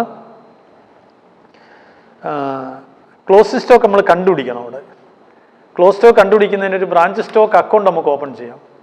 ഞാനത് സിമ്പിളായിട്ടൊന്ന് പറഞ്ഞുതരാം. അക്കൗണ്ട് വരയ്ക്കാതെ തന്നെ ഒന്ന് പറഞ്ഞുതരാം. ബ്രാഞ്ചിലിരിക്കുന്ന ക്ലോസ് സ്റ്റോക്ക് കണ്ടുപിടിക്കുക എന്ന് പറയുമ്പോൾ ഓപ്പണിംഗ് സ്റ്റോക്ക് ഇരിക്കുന്നതും ഹെഡ് ഓഫീസ് ബ്രാഞ്ചിലോട്ട് അയച്ചു കൊടുത്തതും കൂടെ ചേർത്തിട്ട്, ശരിയല്ലേ? ബ്രാഞ്ചിലിരിക്കുന്ന ഓപ്പണിംഗ് സ്റ്റോക്കും ഹെഡ് ഓഫീസ് ബ്രാഞ്ചിലോട്ട് അയച്ചു കൊടുത്തതും കൂടെ ആണല്ലോ ബ്രാഞ്ചിൽ ഇപ്പം മൊത്തം ഉള്ളത്. അതിൽ നിന്ന് ക്യാഷ് സെയിൽസ് നടത്തിയതും ക്രെഡിറ്റ് സെയിൽസ് നടത്തിയതും റിട്ടേൺ ചെയ്തിട്ടുണ്ടെങ്കിൽ അതുകൂടെ കുറയണം. ഇത്രയും കുറയുമ്പം ബാക്കി കിട്ടുന്നതാണ് ബ്രാഞ്ച് സ്റ്റോക്കിൻ്റെ ക്ലോസിംഗ് ബാലൻസ്. അപ്പം നിങ്ങളൊരു ബ്രാഞ്ച് സ്റ്റോക്ക് അക്കൗണ്ട് അവിടെ ഓപ്പൺ ചെയ്യുമ്പോഴേ ശ്രദ്ധിച്ചോളൂ, ഒരു ബ്രാഞ്ച് സ്റ്റോക്ക് അക്കൗണ്ട് ഓപ്പൺ ചെയ്യണം. ഓപ്പൺ ചെയ്യുമ്പോൾ ഓപ്പണിംഗ് സ്റ്റോക്ക് ഡെബിറ്റ് ചെയ്യണം 17,80,000. പിന്നെ goods send to branch 52,20,000 debit കൊണ്ടുവരണം. അക്കൗണ്ട് വരയ്ക്കണമെന്നില്ല. ബ്രാഞ്ചിൽ ഇരിക്കുന്ന സ്റ്റോക്കെല്ലാം കൂടെ, നിലവിലുള്ള സ്റ്റോക്കെല്ലാം കൂടെ കൂട്ടിയെടുത്തിട്ട് ക്യാഷ് സെയിൽസും ക്രെഡിറ്റ് സെയിൽസും റിട്ടേൺ ചെയ്തും കുറച്ചാലും സ്റ്റേറ്റ്മെൻറ്റ് രൂപത്തിലായാലും മതി. പിന്നെ നമുക്ക് അക്കൗണ്ട് രൂപത്തിൽ ചെയ്യാം എന്നുള്ളതല്ലോ. Opening stock 17,80,000, goods send to branch 52,20,000 കൂടെ ഡെബിറ്റ് ചെയ്തിട്ട് ക്രെഡിറ്റ് ചെയ്യുന്നത് ക്യാഷ് സെയിൽസ് ക്രെഡിറ്റ് ചെയ്യണം. 3,20,000 ക്രെഡിറ്റ് ചെയ്യണം. ക്യാഷ് സെയിൽസിൻ്റെ 3,20,000 ക്രെഡിറ്റ് ചെയ്യണം. പക്ഷേ ക്യാഷ് സെയിൽസും ക്രെഡിറ്റ് സെയിൽസും 150% നിൽക്കണം. അതിനാണ് അവിടെ തന്നെ നിൽക്കുന്നത്. നമ്മൾ ഈ ഹെഡ് ഓഫീസ് ബ്രാഞ്ചിലോട്ട് ഗുഡ്സ് അയച്ചു കൊടുത്തിരിക്കുന്ന കോസ്റ്റ് 100 കോസ്റ്റ് പ്രൈസിലാണ്. പക്ഷെ അവർ ഉൽപ്പന്നം നടത്തിയിരിക്കുന്ന 150. അപ്പോൾ ക്യാഷ് സെയിൽസ് ക്രെഡിറ്റ് സെയിൽസ് 150 നിൽക്കുകയാണ്. എന്ന് വെച്ചാൽ ഞാൻ പറഞ്ഞതിൻ്റെ അർത്ഥം 3,20,000 എന്ന് പറയുന്നത് 150 നിൽക്കുകയാണ്. 100 കൺവേർട്ട് ചെയ്യണം. അപ്പോൾ 3,20,000 ബൈ 150 × 100 എന്ന് എഴുതണം. 3,20,000 ബൈ 150 × 100 അത് വേണം ക്യാഷ് സെയിൽസ് എന്ന് പറഞ്ഞ് ക്രെഡിറ്റ് ചെയ്യാൻ. ക്രെഡിറ്റ് സെയിൽസും അതുപോലെ 72,94,000 ബൈ 150 × 100. 72,94,000 ബൈ 150 × 100 അത് ക്രെഡിറ്റ് ചെയ്യണം. ആ രീതിയിൽ ക്രെഡിറ്റ് ചെയ്യണം. 72,94,000 ബൈ 150 × 100 ക്രെഡിറ്റ് ചെയ്യണം. ഇനി തിരിച്ചയച്ചത് 78,000 അത് ക്രെഡിറ്റ് ചെയ്യണം. അത് കോസ്റ്റ് പ്രൈസിൽ തന്നെ നീക്കുക. 78,000 ക്രെഡിറ്റ് ചെയ്യണം. പിന്നെ ഒരു പോയിന്റ് ഉള്ളത് എന്താ അറിയോ? സെയിൽസ് റിട്ടേൺ നടത്തിയിട്ടുണ്ട്. ഒരു ബ്രാഞ്ച് കസ്റ്റമർ ബ്രാഞ്ചിലോട്ട് തിരിച്ചയച്ചിട്ടുണ്ട് 57,000-ൻ്റെത്. അതിൻ്റെ ഫലമായി ബ്രാഞ്ചിലെ സ്റ്റോക്ക് കൂടിയിട്ടുണ്ട്. കുട്ടികളെ വിൽക്കുമ്പോൾ ബ്രാഞ്ചിലെ സ്റ്റോക്ക് കുറയും. ബ്രാഞ്ചിലിരുന്ന ഗുഡ്സ് കസ്റ്റമർക്ക് വിൽക്കുമ്പം ബ്രാഞ്ചിലെ സ്റ്റോക്ക് കുറയും. വിറ്റതിലൊരു ഭാഗം കസ്റ്റമർ തിരിച്ച് ബ്രാഞ്ചിലോട്ട് വന്നാൽ ബ്രാഞ്ചിൻ്റെ സ്റ്റോക്ക് കൂടും. അപ്പോൾ അത് ഡെബിറ്റ് ചെയ്യണം. 57,000 രൂപ ഡെബിറ്റ് ചെയ്യണം. ഈ 57,000 150 നിൽക്കുക. കാരണം എന്താ? 150 ക്രെഡിറ്റ് സെയിൽസ് നടത്തിയതിൽ നിന്നാണ് ഈ തിരിച്ചയക്കുന്നത്. 150 നമ്മൾ ക്രെഡിറ്റ് സെയിൽസ് നടത്തിയിരിക്കുന്നത്. Cash sales 150 credit sales 150. അപ്പോൾ തിരിച്ചയച്ചത് 150 മൂല്യത്തിൽ ആണ്. അപ്പം 57,000 150 മൂല്യത്തിൽ നിൽക്കുകയാണ്. 57,000 ബൈ 150 × 100 എടുത്ത് ഡെബിറ്റ് ചെയ്യണം. ഇങ്ങനെ ചെയ്യണം. അപ്പോൾ ബ്രാഞ്ച് സ്റ്റോക്ക് ഞാൻ ഒന്നുകൂടെ പറയാം. ഓപ്പണിംഗ് സ്റ്റോക്ക് 17,80,000 ഡെബിറ്റ് ചെയ്യണം. Goods send to branch 52,20,000 debit ചെയ്യണം. പിന്നെ ഡെബിറ്റ് ഒന്നുകൂടെ വരും. ആ കസ്റ്റമർ ബ്രാഞ്ചിലോട്ട് തിരിച്ചയച്ച് 57,000 രൂപ. 57,000 ഒന്നും ഡെബിറ്റ് ചെയ്യരുത്. 57,000 ബൈ 150 × 100. 57,000 ഭാഗം 150 × 100 അത് ഡെബിറ്റ് ചെയ്യണം. അപ്പോൾ ഡെബിറ്റ് ചെയ്യുന്ന ഒന്നുകൂടെ കേട്ടെ. ബ്രാഞ്ച് സ്റ്റോക്ക് അക്കൗണ്ട് വരയ്ക്കുമ്പോൾ ഡെബിറ്റ് ചെയ്യുന്ന ഓപ്പണിംഗ് സ്റ്റോക്ക് ഡെബിറ്റ് ചെയ്യണം. Goods send to branch debit ചെയ്യണം. സെയിൽസ് റിട്ടേൺ 57,000-ൻ്റെ കൺവേർഷൻ നടത്തി 100 ഡെബിറ്റ് ചെയ്യണം. 57,000 ബൈ 150 × 100 എടുത്ത് ഡെബിറ്റ് ചെയ്യണം. ഇനി ക്രെഡിറ്റ് സൈഡിലോ goods returned by branch to H 78,000 തന്നെ ക്രെഡിറ്റ് ചെയ്യണം. അറ്റ് കോസ്റ്റ് അത് 78,000 ക്രെഡിറ്റ് ചെയ്യണം. ക്രെഡിറ്റ് ചെയ്യാൻ കാരണം എന്ന് പറഞ്ഞാൽ സ്റ്റോക്ക് കുറയാണ്. ക്യാഷ് സെയിൽസും ക്രെഡിറ്റ് സെയിൽസും കുറയണം. പക്ഷേ ക്യാഷ് സെയിൽസും ക്രെഡിറ്റ് സെയിൽസും കൂടെ കൂട്ടി കിട്ടുന്ന തുക 150 അത് രണ്ടും ചേർത്തങ്ങ് പറഞ്ഞാൽ മതി. ക്യാഷ് സെയിൽസും ക്രെഡിറ്റ് സെയിൽസും കൂടെ കൂട്ടി കിട്ടുന്ന സംഖ്യ ബൈ 150 × 100 അതുകൊണ്ട് ക്രെഡിറ്റ് ചെയ്യണം. ഇത്രയും ചെയ്യുമ്പോൾ സ്റ്റോക്കിൻ്റെ ഡെബിറ്റ് കൂടി. സ്റ്റോക്കിന് എപ്പോഴും ഡെബിറ്റ് ബാലൻസ് ആണ്, അസറ്റായുണ്ട്. വ്യത്യാസം വരുന്ന തുക ബാലൻസ് ക്യാരി ഡൗൺ എന്ന് ആ സ്റ്റോക്ക് അക്കൗണ്ടിൽ എഴുതിയിട്ട് അതിനെ നിങ്ങൾ ബ്രാഞ്ച് അക്കൗണ്ടിൽ കൊണ്ടുവന്ന് ബൈ ക്ലോസ് സ്റ്റോക്ക് എന്നും പറഞ്ഞ് എഴുതണം. കോസ്റ്റ് പ്രൈസിൽ തന്നെ നമ്മളത് ചെയ്ത് വെച്ചേക്കുന്നത്. ഇനി ഓപ്പണിംഗ് ഡെറ്റേഴ്സ് തന്നുകൊണ്ട് ഇനി ക്ലോസിംഗ് ഡെറ്റേഴ്സ് വേണം, അതും തന്നിട്ടില്ല. അപ്പോൾ ഡെറ്റേഴ്സ് അക്കൗണ്ട് വരയ്ക്കണം. ബ്രാഞ്ച് ഡെറ്റേഴ്സ് വരച്ച് ക്ലോസിംഗ് ഡെറ്റേഴ്സ് കണ്ടുപിടിച്ച് ബ്രാഞ്ച് അക്കൗണ്ടിൽ കൊണ്ടുവന്ന് ബൈ ക്ലോസിംഗ് ഡെറ്റേഴ്സ് വേണം. ഡെറ്റേഴ്സിന് വേണ്ടി പറയുന്നത് കേട്ടോ, നമ്മൾ സിംഗിൾ എൻട്രിയിലൊക്കെ പഠിച്ചിട്ടുള്ളതാണല്ലോ. ഓപ്പണിംഗ് ഡെറ്റേഴ്സ് 1,40,000 ഡെറ്റേഴ്സ് അക്കൗണ്ടിൽ ഡെബിറ്റ് ചെയ്യണം, ബാലൻസ് ബ്രോഡ് ഡൗൺ. പിന്നെ ആ സെയിൽസ് റിട്ടേൺ 57,000 ക്രെഡിറ്റ് ചെയ്യണം. സെയിൽസ് റിട്ടേൺ 57,000 ക്രെഡിറ്റ് ചെയ്യണം. കളക്ഷൻ ഫ്രം ഡെറ്റേഴ്സ് 61,10,000 ക്രെഡിറ്റ് ചെയ്യണം. ഡിസ്കൗണ്ട് അലൗഡ് ക്രെഡിറ്റ് ചെയ്യണം. ബാഡ് ഡെപ്റ്റ് ക്രെഡിറ്റ് ചെയ്യണം. ക്രെഡിറ്റ് സെയിൽസ് ഡെബിറ്റ് ചെയ്യണം. ഇത്രയും ചെയ്യുമ്പോൾ നിങ്ങൾക്ക് ഡെറ്റേഴ്സ് അക്കൗണ്ടിൽ ആൻസർ കിട്ടും. ഒന്നുകൂടെ കേട്ടോ, ഡെറ്റേഴ്സ് അക്കൗണ്ടിൽ ഓപ്പണിംഗ് ഡെറ്റേഴ്സ് 1,40,000 ഡെബിറ്റ് ചെയ്യണം. ക്രെഡിറ്റ് സെയിൽസിൻ്റെ 72,94,000 ഡെബിറ്റ് ചെയ്യണം. അവിടെ 100 കൺവേർട്ട് ചെയ്യണ്ട, ഈ പരിധിക്ക് തന്നെ ചെയ്യണം. ഇനി ക്രെഡിറ്റ് സൈഡിൽ സെയിൽസ് റിട്ടേൺ 57,000 ക്രെഡിറ്റ് ചെയ്യണം. Cash received from debtors 61,10,000 credit ചെയ്യണം. പിന്നെ ഡിസ്കൗണ്ട് അലൗഡ് ക്രെഡിറ്റ് ചെയ്യണം. ബാഡ് ഡെറ്റ് ക്രെഡിറ്റ് ചെയ്യണം. ഇത്രയും ചെയ്യുമ്പം ഡെറ്റേഴ്സും അസറ്റാണ്, ഡെബിറ്റ് കൂടിയെന്ന് ബൈ ബാലൻസ് ക്യാരി ഡൗൺ വരും. അത് ക്ലോസിംഗ് ഡെറ്റേഴ്സാണ്, അതും കണ്ടുപിടിച്ച് ബ്രാഞ്ച് അക്കൗണ്ടിൽ കൊണ്ടുവന്ന് ബൈ ക്ലോസിംഗ് ഡെറ്റേഴ്സ് എന്ന് എഴുതണം. ഇനി നമുക്ക് അതുപോലെ ഒരൈറ്റം ഇനി വരേണ്ടുന്നത് പെറ്റി ക്യാഷാണ്. ഓപ്പണിംഗ് ഡേറ്റ് പെറ്റി ക്യാഷ് ഉള്ളതുകൊണ്ട് ക്ലോസിംഗ് ഡേറ്റിലും പെറ്റി ക്യാഷ് വരണം. കുട്ടികൾ ഓപ്പണിംഗ് ഡേറ്റ് പെറ്റി ക്യാഷ് 2,500 നിൽക്കുന്നത്, 2,500 നിൽക്കുന്നു. പെറ്റി എക്സ്പെൻസ് മീറ്റ് ചെയ്യാനായിട്ട് 78,700 കൂടെ അയച്ചു കൊടുത്തിട്ടുണ്ട്. 2,500 രൂപ ഓപ്പണിംഗ് പെറ്റി ക്യാഷ് അസറ്റാണ്. 2,500 രൂപ ഓപ്പണിംഗ് ഡേറ്റ് നിപ്പുണ്ട്. 78,700 കൂടെ അയച്ചു കൊടുത്തു. 81,200 മൊത്തം ബ്രാഞ്ചിലുണ്ട്. ഒന്നുകൂടെ പറയാം, പെറ്റി ക്യാഷ് ഓപ്പണിംഗ് ഡേറ്റ് 2,500 ബ്രാഞ്ചിൽ ഉണ്ടായിരുന്നു. പിന്നെ പെറ്റി എക്സ്പെൻസ് മീറ്റ് ചെയ്യാനായിട്ട് 78,700 കൂടെ അയച്ചു കൊടുത്തു. അപ്പം മൊത്തം 81,200. ഇതിൽ ഈ 81,200 കയ്യിലുള്ളതിൽ, ബ്രാഞ്ചിൻ്റെ കയ്യിലുള്ളതിൽ petty expense paid by branch 80,000 രൂപ അവർ മീറ്റ് ചെയ്തു. ഉണ്ടോ? 81,200 കയ്യിലുണ്ട്, 80,000 അവർ പേ ചെയ്തോളൂ. അപ്പോൾ 1,100 പെറ്റി ക്യാഷായിട്ട് ഇനിയും ബാലൻസ് ഇരിപ്പുണ്ട്. ഇതാണ് closing balance of petty cash. ഞാൻ കണ്ടുപിടിക്കണം. ഒന്നീ ഒരു അക്കൗണ്ട് വരയ്ക്കണം. അക്കൗണ്ട് വരയ്ക്കുകയാണെങ്കിൽ പെറ്റി ക്യാഷ് അസറ്റ് ആയതുകൊണ്ട് 2,500 ഡെബിറ്റ് ചെയ്യണം. ഈ അയച്ചു കൊടുത്തത് ടു ക്യാഷ് എന്നും പറഞ്ഞ് ഡെബിറ്റ് ചെയ്യണം. ഈ എക്സ്പെൻസ് മീറ്റ് ചെയ്തത് ബൈ പെറ്റി എക്സ്പെൻസ് എന്ന് പറഞ്ഞ് ക്രെഡിറ്റ് ചെയ്യണം. അപ്പോൾ ഡെബിറ്റ് കൂടി എന്നിട്ട് 1,200 രൂപ വ്യത്യാസം വരും. ബൈ ബാലൻസ് ക്യാരി ഡൗൺ എന്ന് എഴുതണം. അക്കൗണ്ട് രൂപത്തിലാണ്, സ്റ്റേറ്റ്മെൻറ്റ് രൂപത്തിലാണ്.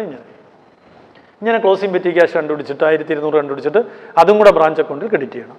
ഇനി ക്ലോസിംഗിൽ വരേണ്ടുന്ന ഫർണിച്ചറാണ്. ഫർണിച്ചറിന് ഓപ്പണിംഗ് ബാലൻസ് 60,000 ഉണ്ട്, അക്കൗണ്ട് വേണ്ട അവിടെ. അതിന് 10% ഡിപ്രിസിയേഷൻ 6,000 പോയിട്ടുണ്ട്. ബാക്കി 54,000 ഉണ്ട്. 54,000 ക്ലോസിംഗ് ഫർണിച്ചർ എന്ന് പറഞ്ഞ് ക്രെഡിറ്റ് ചെയ്യണം. ഇത്ര എഴുതി കഴിയുമ്പോൾ ക്രെഡിറ്റ് സൈഡ് കൂടിയിരിക്കുന്നു. ബാക്കി വരുന്നത് നെറ്റ് പ്രോഫിറ്റ് ആണ്, transfer to profit and loss account അഥവാ general profit and loss account. ഇങ്ങനെയാണത് പൂർത്തീകരിക്കുന്നത്. ഇനി നമുക്ക് ഇൻവോയ്സ് വരുന്ന ഈ മെത്തേഡിൽ ഇൻവോയ്സ് വരുന്ന ഒരു ക്വസ്റ്റ്യൻ കൂടെ പറയാം. പേജ് 466 8ാമത്തെ ക്വസ്റ്റ്യൻ. പേജ് 466 8ാമത്തെ ക്വസ്റ്റ്യൻ. ഇപ്പം ഞാൻ പറഞ്ഞുകൊണ്ടിരുന്ന ക്വസ്റ്റിനകത്ത് ഓപ്പണിംഗ് ക്രെഡിറ്റേഴ്സ് ഉണ്ടായിരുന്നു. അപ്പോൾ നമുക്ക് ക്ലോസിംഗ് ക്രെഡിറ്റേഴ്സ് എഴുതണമായിരുന്നല്ലോ. അത് അക്കൗണ്ടൊന്നും വരയ്ക്കണ്ട. അവിടെ മറ്റൊരു ചേഞ്ചും ഇല്ലാത്തതുകൊണ്ട് ഓപ്പണിംഗ് ക്രെഡിറ്റേഴ്സ് തന്നെ ക്ലോസിംഗ് ക്രെഡിറ്റേഴ്സായിട്ട് കണ്ടിന്യൂ ചെയ്യും. നിങ്ങൾ ബ്രാഞ്ച് അക്കൗണ്ടിൻ്റെ ഏറ്റവും താഴെ ക്ലോസിംഗ് ബാലൻസ് ഓഫ് ക്രെഡിറ്റേഴ്സ് എന്ന് പറഞ്ഞ് 60,000 തന്നെ നോട്ട് ചെയ്തിട്ട് വേണം ആൻസർ കണ്ടുപിടിക്കാൻ. ഓക്കെ, ഇനി നമുക്ക് പേജ് 466 ക്വസ്റ്റ്യൻ നമ്പർ 8 പോകാം. അത് ഇൻവോയ്സ് മെത്തേഡിൽ ഗുഡ്സ് അയച്ചു കൊടുത്ത, ഇൻവോയ്സ് പ്രൈസിൽ ഗുഡ്സ് അയച്ചു കൊടുത്ത രീതിയിലുള്ള മെത്തേഡാണ് പറഞ്ഞേക്കുന്നത്. അപ്പോൾ 8ാമത്തെ question, prepare branch account in the books head office from the following particulars for the year ending 31st March. Assuming that head office send goods, sold means send goods at cost price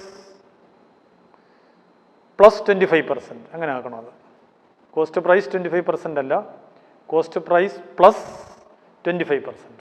ഇപ്പോൾ cost 100 ആണെങ്കിൽ 25% margin. Cost 100, 25 margin. Margin means loading. അപ്പോൾ invoice വില 125 എന്നർത്ഥം. 100 cost price, 125 invoice price, 25 profit margin, that is loading. അപ്പം നിങ്ങളുടെ ചോദ്യത്തിൽ നിങ്ങൾക്ക് ഇനി തരുന്ന ഫിഗറെല്ലാം ഓപ്പണിംഗ് സ്റ്റോക്കും ക്ലോസ് സ്റ്റോക്കും ഗുഡ്സ് ആൻഡ് ഡെറ്റ് ബ്രാഞ്ചും റിട്ടേണും ഒക്കെ തരാൻ പോകുന്നത് ഇൻവോയ്സ് വിലയിലായിരിക്കും. ആ ഇൻവോയ്സ് വിലയിൽ ഡെബിറ്റിൽ എഴുതേണ്ടത് ഇൻവോയ്സ് വിലയിൽ തന്നെ എഴുതുക, ക്രെഡിറ്റിൽ എഴുതേണ്ടുന്നത് ഇൻവോയ്സ് വിലയിൽ തന്നെ എഴുതുക. എന്നിട്ട് അതിനകത്ത് അടങ്ങിയിരിക്കുന്ന ലോഡിങ് കണ്ടുപിടിച്ച് ഓപ്പോസിറ്റ് സൈഡിൽ എഴുതണം. ആ ലോഡിങ് എത്രയാണെന്ന് ചോദിച്ചാൽ 125-25 ശരിയല്ലേ? 100 രൂപയുടെ സാധനം 25 മാർജിൻ ചേർത്ത് അയച്ചാൽ 125 മൂല്യത്തിൽ ആ ഗുഡ്സ് അങ്ങ് ബ്രാഞ്ചിലെത്തിയിരിക്കുന്നത്. അപ്പം ആ ഗുഡ്സ് എത്തിയിരിക്കുന്നതിൻ്റെ ട്രാൻസ്ഫർ മൂല്യം 125. മാർജിൻ അതിനകത്ത് 125. അപ്പം നിങ്ങൾ ലോഡിങ് ചെയ്യാൻ ഏതൊക്കെ ഐറ്റത്തിന് ലോഡിങ് ഇവിടെ പറഞ്ഞിട്ടുണ്ടോ അല്ലെ ഇൻവോയ്സ് മൂല്യം പറഞ്ഞിട്ടുണ്ടോ അതിൻ്റെ 125 എടുക്കണം. 125 എന്ന് വെച്ചാൽ 1/5 എടുത്ത് ലോഡിങ് അപ്ലൈ ചെയ്യണം. അതങ്ങനെയാണ്. എന്താണെന്നറിയോ? കോസ്റ്റിൻ്റെ 25%. 25% 1/4 ആണല്ലോ. 25% എന്ന് പറഞ്ഞാൽ ഡെസിമലാക്കിയാൽ 1/4. കോസ്റ്റിൻ്റെ 1/4 ആണ് ലോഡിങ് എങ്കിൽ, കോസ്റ്റിൻ്റെ 1/4 ആണ് ലോഡിങ് എങ്കിൽ ഇൻവോയ്സിൻ്റെ 1/5 ആയിരിക്കും. ഞാൻ മുമ്പ് അതുപോലെ ഒന്ന് പറഞ്ഞു തന്നായിരുന്നു. കോസ്റ്റിൻ്റെ 1/3, ഇൻവോയ്സിൻ്റെ 1/4. അതുപോലെ കോസ്റ്റ് പ്രൈസിൻ്റെ 1/4 ആണ് ലോഡിങ് എങ്കിൽ, കോസ്റ്റ് പ്രൈസിൻ്റെ 1/4 ആണ് ലോഡിങ് എങ്കിൽ ഇൻവോയ്സ് പ്രൈസിൻ്റെ 1/5 ആയിരിക്കും. കോസ്റ്റ് പ്രൈസിൻ്റെ 1/9 ആണെങ്കിൽ ഇൻവോയ്സ് പ്രൈസിൻ്റെ 1/10 ആയിരിക്കും. കോസ്റ്റ് പ്രൈസിൻ്റെ 1/6 ആണെങ്കിൽ ഇൻവോയ്സ് പ്രൈസിൻ്റെ 1/7 ആയിരിക്കും. ആ ആപ്ലിക്കേഷൻ 1/2 ആണെങ്കിൽ 1/3. ഇവിടെ 25% എന്ന് വെച്ചാൽ 1/4 തന്നേക്കുന്നത്. മീൻസ് 1/5 അല്ലെങ്കിൽ 25/125. നോക്കാം. ബ്രാഞ്ച് അക്കൗണ്ട് ഓപ്പൺ ചെയ്യാനാണ് പറഞ്ഞേക്കുന്നത്. ബ്രാഞ്ച് അക്കൗണ്ടിൽ ഓപ്പണിംഗ് സ്റ്റോക്ക് 1412 ഓപ്പണിംഗ് സ്റ്റോക്ക് 12500 നിങ്ങൾ ഡെബിറ്റ് ചെയ്യണം. 12500 ഡെബിറ്റ് ചെയ്തിട്ട് ബ്രാഞ്ച് അക്കൗണ്ട് വരയ്ക്കുമ്പോൾ in the book head office branch account debit സൈഡിൽ ടു ബ്രാഞ്ച് സ്റ്റോക്ക് അല്ലെങ്കിൽ ടു ഓപ്പണിംഗ് സ്റ്റോക്ക് 12500. ഇതിനകത്ത് 5-1 ലോഡിങ്ങാണ് അല്ലെങ്കിൽ 25/125 ലോഡിങ്ങാണ്. അത് ബൈ സ്റ്റോക്ക് റിസർവ് എന്ന് പറഞ്ഞാൽ അന്നേരം തന്നെ എഴുതണം. ഓപ്പണിംഗ് സ്റ്റോക്ക് ഇവിടെ എഴുതുമ്പം തന്നെ മറന്നു പോകാതിരിക്കാൻ ബൈ സ്റ്റോക്ക് റിസർവ് എന്ന് പറഞ്ഞ് ഇപ്പുറത്ത് എഴുതണം. 12500-ൻ്റെ 5-1 200 ക്രെഡിറ്റ് ചെയ്യണം. ദെൻ ഓപ്പണിംഗ് ഡെറ്റേഴ്സ് 5000 ഡെബിറ്റ് ചെയ്യണം. ബ്രാഞ്ച് അക്കൗണ്ട് ഡെബിറ്റ് ചെയ്യണം. അതിനകത്തൊന്നും ലോഡിംഗ് ഇല്ല. അടുത്ത നിങ്ങളുടെ പുസ്തകത്തിൽ പർച്ചേസ് എന്നും പറഞ്ഞാൽ കിടക്കുന്നത്. ഓപ്പണിംഗ് ഡേറ്റിലെ തെറ്റാണത്. പെറ്റി ക്യാഷും തിരുത്തണമുണ്ട്. ഓപ്പണിംഗ് ഡേറ്റിലെ പെറ്റി ക്യാഷ് 1000 തിരുത്തി എഴുതുക. പെറ്റി ക്യാഷ് ഓപ്പണിംഗ് 1000 അതും ബ്രാഞ്ച് അക്കൗണ്ടിൽ ഡെബിറ്റ് ചെയ്യണം. അപ്പം ബ്രാഞ്ച് അക്കൗണ്ട് ഇത് 3 ഡെബിറ്റ് ചെയ്യണം. Goods and debt branch invoice price IP invoice price debit ചെയ്തിട്ട് അതിൻ്റെ 125-25 അതായത് 1/5 8,000 രൂപ ക്രെഡിറ്റ് ചെയ്യണം. അപ്പോൾ 40,000 ഡെബിറ്റ് ചെയ്തിട്ട് by goods and debt branch എന്ന് തന്നെ എഴുതി ക്രെഡിറ്റ് ചെയ്യണം. 8,000 രൂപ ക്രെഡിറ്റ് ചെയ്യണം. ഗുഡ്സ് റിട്ടേൺ ടു വെച്ചോ തിരിച്ചയച്ചു 5,000 ക്രെഡിറ്റ് ചെയ്യണം. By goods and branch 5,000 to goods and branch 1000 അതിൻ്റെ 5-1 1000 രൂപ ഓപ്പോസിറ്റ് സൈഡിൽ എഴുതണം. Cash sales cash received from debtors cash sales cash received from debtors ഇത് രണ്ടും കൂടെ കൂട്ടി ബൈ ക്യാഷ് എഴുതണം. ബ്രാഞ്ച് അക്കൗണ്ടിൽ by cash cash sales collection from debtors കൂട്ടി എഴുതുക. ദെൻ ബാഡ് ഡെറ്റ് ബ്രാഞ്ച് അക്കൗണ്ടിൽ വേണ്ട. അലവൻസ് ടു കസ്റ്റമർ വേണ്ട. റിട്ടേൺസ് ഇൻവേഡ് സെയിൽസ് ഇട്ട് അതും വേണ്ട. ബ്രാഞ്ച് അക്കൗണ്ടിൽ വേണ്ടത്. ചാർജസ് സെൻഡ് ടു ബാങ്കിലോട്ട് ചാർജസ് സെൻഡ് ടു ബാങ്കിലോട്ട് എക്സ്പെൻസിന് വേണ്ടി അയച്ചു കൊടുത്തു എന്നർത്ഥം. എക്സ്പെൻസിന് വേണ്ടി അയച്ചു കൊടുത്തു. ഏതൊക്കെ expense? Rent and tax, salary, miscellaneous expense. ഇതിന് 3-നും കൂടെ അയച്ചു കൊടുത്തു. 3000, 8000, 1000, 12,000 രൂപ ഡെബിറ്റ് ചെയ്യണം. ടു ക്യാഷ് എന്ന് എഴുതി അല്ലെങ്കിൽ ടു ബാങ്ക് എന്ന് എഴുതി റേറ്റ് സാലറി ഇന്നർ കോളത്തിൽ ഒന്ന് നോട്ട് ചെയ്താലും കുഴപ്പമില്ല. 12,000 എന്ന് എഴുതാം മൊത്തത്തിൽ. ഇനി ക്ലോസ് സ്റ്റോക്ക് 15,000 ക്രെഡിറ്റ് ചെയ്യണം. ബൈ ക്ലോസ് സ്റ്റോക്ക് 15,000 അതിനകത്തൊരു 5-1 ലോഡിംഗ് ഉണ്ട് ഡെബിറ്റ് ചെയ്യണം. 3,000 രൂപ stock reserve. Then closing debtors 4,000 credit ചെയ്യണം. ക്ലോസിംഗ് പെറ്റി ക്യാഷ് 1000 ക്രെഡിറ്റ് ചെയ്യണം. അപ്പോൾ ഇവിടെ ഡെറ്റേഴ്സുമായി ബന്ധപ്പെട്ട് ഓപ്പണിംഗ് ഡെറ്റേഴ്സ് തന്നിട്ടുണ്ട്, ക്ലോസിംഗ് ഡെറ്റേഴ്സ് ഉണ്ട്, ക്യാഷ് റിസീവ്ഡ് ഫ്രണ്ട് ഡെറ്റേഴ്സുമായി ബന്ധപ്പെട്ട് എല്ലാം തന്നിട്ടുണ്ട്. അതുകൊണ്ട് നമുക്കിവിടെ ഡെറ്റേഴ്സ് അക്കൗണ്ട് വരയ്ക്കണ്ട. കാരണം മിസ്സിംഗ് ഒന്നുമില്ല, എല്ലാം തന്നിട്ടുണ്ട്. ഡെറ്റേഴ്സ് കണക്റ്റഡ് ആയിട്ടുള്ള ഐറ്റങ്ങളെല്ലാം തന്നിട്ടുണ്ട്. അതുകൊണ്ട് ഡയറക്റ്റ് ബ്രാഞ്ച് അക്കൗണ്ട് എഴുതി ഗുഡ്സ് ആൻഡ് ഡെറ്റ് ബ്രാഞ്ച് കൂടെ എഴുതാം. ഗുഡ്സ് ആൻഡ് ബ്രാഞ്ച് എഴുതുമ്പം നോക്കിയാൽ ഞാൻ ഇത് തന്നെ പറഞ്ഞുതരാം. ഗുഡ്സ് ആൻഡ് ഡെറ്റ് ബ്രാഞ്ച് എഴുതുമ്പോഴേ കുട്ടികളെ നിങ്ങൾ branch account to goods and branch 40,000 എഴുതിയത് ഗുഡ്സ് ആൻഡ് ടു ബ്രാഞ്ച് അക്കൗണ്ടിൽ ബൈ ബ്രാഞ്ച് എന്ന് എഴുതണം. അതിനൊരു ലോഡിങ് 8,000 രൂപ നിങ്ങൾ ബ്രാഞ്ച് അക്കൗണ്ടിൽ ക്രെഡിറ്റ് ചെയ്തിരുന്നു. ക്രെഡിറ്റ് ചെയ്തത് ബൈ ഗുഡ്സ് ആൻഡ് ബ്രാഞ്ച് എന്താണ്? അപ്പോൾ അത് goods and to branch account to branch എന്ന് പറഞ്ഞാൽ 8,000 എഴുതണം. പിന്നെ 5000 രൂപ റിട്ടേൺ ചെയ്ത് അത് ടു ബ്രാഞ്ച് എന്നും പറഞ്ഞ് ഡെബിറ്റ് ചെയ്യണം. Goods send to branch account to branch എന്നും പറഞ്ഞ് 5000 രൂപ ഡെബിറ്റ് ചെയ്യണം. അതിനകത്ത് 1000 രൂപ ലോഡിങ് ഉണ്ടായിരുന്നു. അത് ബൈ ഗുഡ്സ് സെൻഡ് branch എന്നും പറഞ്ഞ് മറുസൈഡിൽ എഴുതണം. അപ്പോൾ വ്യത്യാസം കിട്ടുന്നത് നിങ്ങൾക്ക് ട്രേഡിംഗ് അക്കൗണ്ടിൽ പോകും. ഇവിടെ നിങ്ങൾക്ക് ചെയ്തിട്ടിട്ടില്ല, പറഞ്ഞിട്ടുമില്ല ചെയ്യണമെന്ന്. പക്ഷേ ഈ മെത്തേഡിൽ ബ്രാഞ്ച് അക്കൗണ്ട് ഓപ്പൺ ചെയ്യാൻ പറയും. ഈ മെത്തേഡ് എന്ന് വെച്ചാൽ debtors method. Branch account open ചെയ്യാൻ പറയുമ്പോൾ തീർച്ചയായിട്ടും അനുബന്ധ അക്കൗണ്ടായിട്ട് ഗുഡ്സ് സെൻഡ് ടു ബ്രാഞ്ച് കൂടെ വരച്ചിട്ടേക്കണം. ഇനി ഡെറ്റേഴ്സ് അക്കൗണ്ട് ഇതിനകത്ത് വേണ്ടാന്ന് ഞാൻ പറഞ്ഞു. പക്ഷേ ഒരു പക്ഷേ നമുക്ക് ഡെറ്റേഴ്സ് അക്കൗണ്ട് വേണമായിരുന്നെങ്കിൽ എങ്ങനെയായിരുന്നു എന്ന് നോക്കാം. വരച്ചിടേണ്ട, ഇപ്പം ആവശ്യമില്ല. വേണമായിരുന്നെങ്കിൽ ഓപ്പണിംഗ് ബാലൻസ് 5000 ഡെബിറ്റ് ചെയ്യണം. ഡെറ്റേഴ്സിൻ്റെ ഓപ്പണിംഗ് ഡെബിറ്റ് ചെയ്യണം. പിന്നെ cash received from debtors credit ചെയ്യണം. പിന്നെ ബാഡ് ഡെറ്റ് ക്രെഡിറ്റ് ചെയ്യണം, അലവൻസ് ക്രെഡിറ്റ് ചെയ്യണം, റിട്ടേൺസ് ഇൻവേർഡും ക്രെഡിറ്റ് ചെയ്യണം, ക്ലോസിംഗ് ഡെറ്റേഴ്സും ക്രെഡിറ്റ് ചെയ്യണം. അപ്പം ടാലി ചെയ്യത്തില്ല ഇതിനകത്ത്. എന്താണെന്ന് ചോദിച്ചാൽ ക്രെഡിറ്റ് സെയിൽസ് ഈ ചോദ്യത്തിൽ തന്നിട്ടില്ല. അപ്പം നിങ്ങൾക്ക് അതിനകത്ത് കിട്ടുന്ന ക്രെഡിറ്റ് സെയിൽസ് ആണ്. ഡെറ്റേഴ്സ് അക്കൗണ്ട് വരച്ചാൽ നിങ്ങൾക്ക് അതിനകത്ത് ക്രെഡിറ്റ് സെയിൽ കിട്ടും. പക്ഷേ നമുക്ക് ക്രെഡിറ്റ് സെയിൽസ് ബ്രാഞ്ച് അക്കൗണ്ടിൽ വേണ്ട. അതുകൊണ്ട് നിങ്ങൾക്ക് ബ്രാഞ്ച് അക്കൗണ്ട് കൂടെ ഓപ്പൺ ചെയ്യണ്ട. ഇതാണ് ഈ മെത്തേഡിനെ കുറിച്ച് പറയാനുള്ളത്. നിങ്ങൾ ചെയ്തെടുക്കുക. ഇനി നമുക്ക് ഏറ്റവും പ്രധാനപ്പെട്ട മൂന്നാമത്തെ മെത്തേഡ്, ഈ ഡിപ്പെൻഡൻറ്റ് ബ്രാഞ്ച് സംവിധാനം ഞാൻ പറഞ്ഞുകൊണ്ടിരിക്കുന്നത്. അതിനകത്ത് മൂന്നാമത്തെ മെത്തേഡ് സ്റ്റോക്ക് ആൻഡ് ഡെറ്റേഴ്സ് മെത്തേഡാണ്. അത് കുറേയും കൂടി ഇമ്പോർട്ടൻ്റ് ആണ്. ആ സ്റ്റോക്ക് ആൻഡ് ഡെറ്റേഴ്സ് മെത്തേഡിൻ്റെ തിയററ്റിക്കൽ ആസ്പെക്റ്റ് ഞാൻ ആദ്യം പറഞ്ഞിട്ട് എൻട്രിയും പറഞ്ഞുകൊണ്ട് അതിൻ്റെ ഒരു ക്വസ്റ്റ്യനിലേക്ക് നമുക്ക് പോകാം.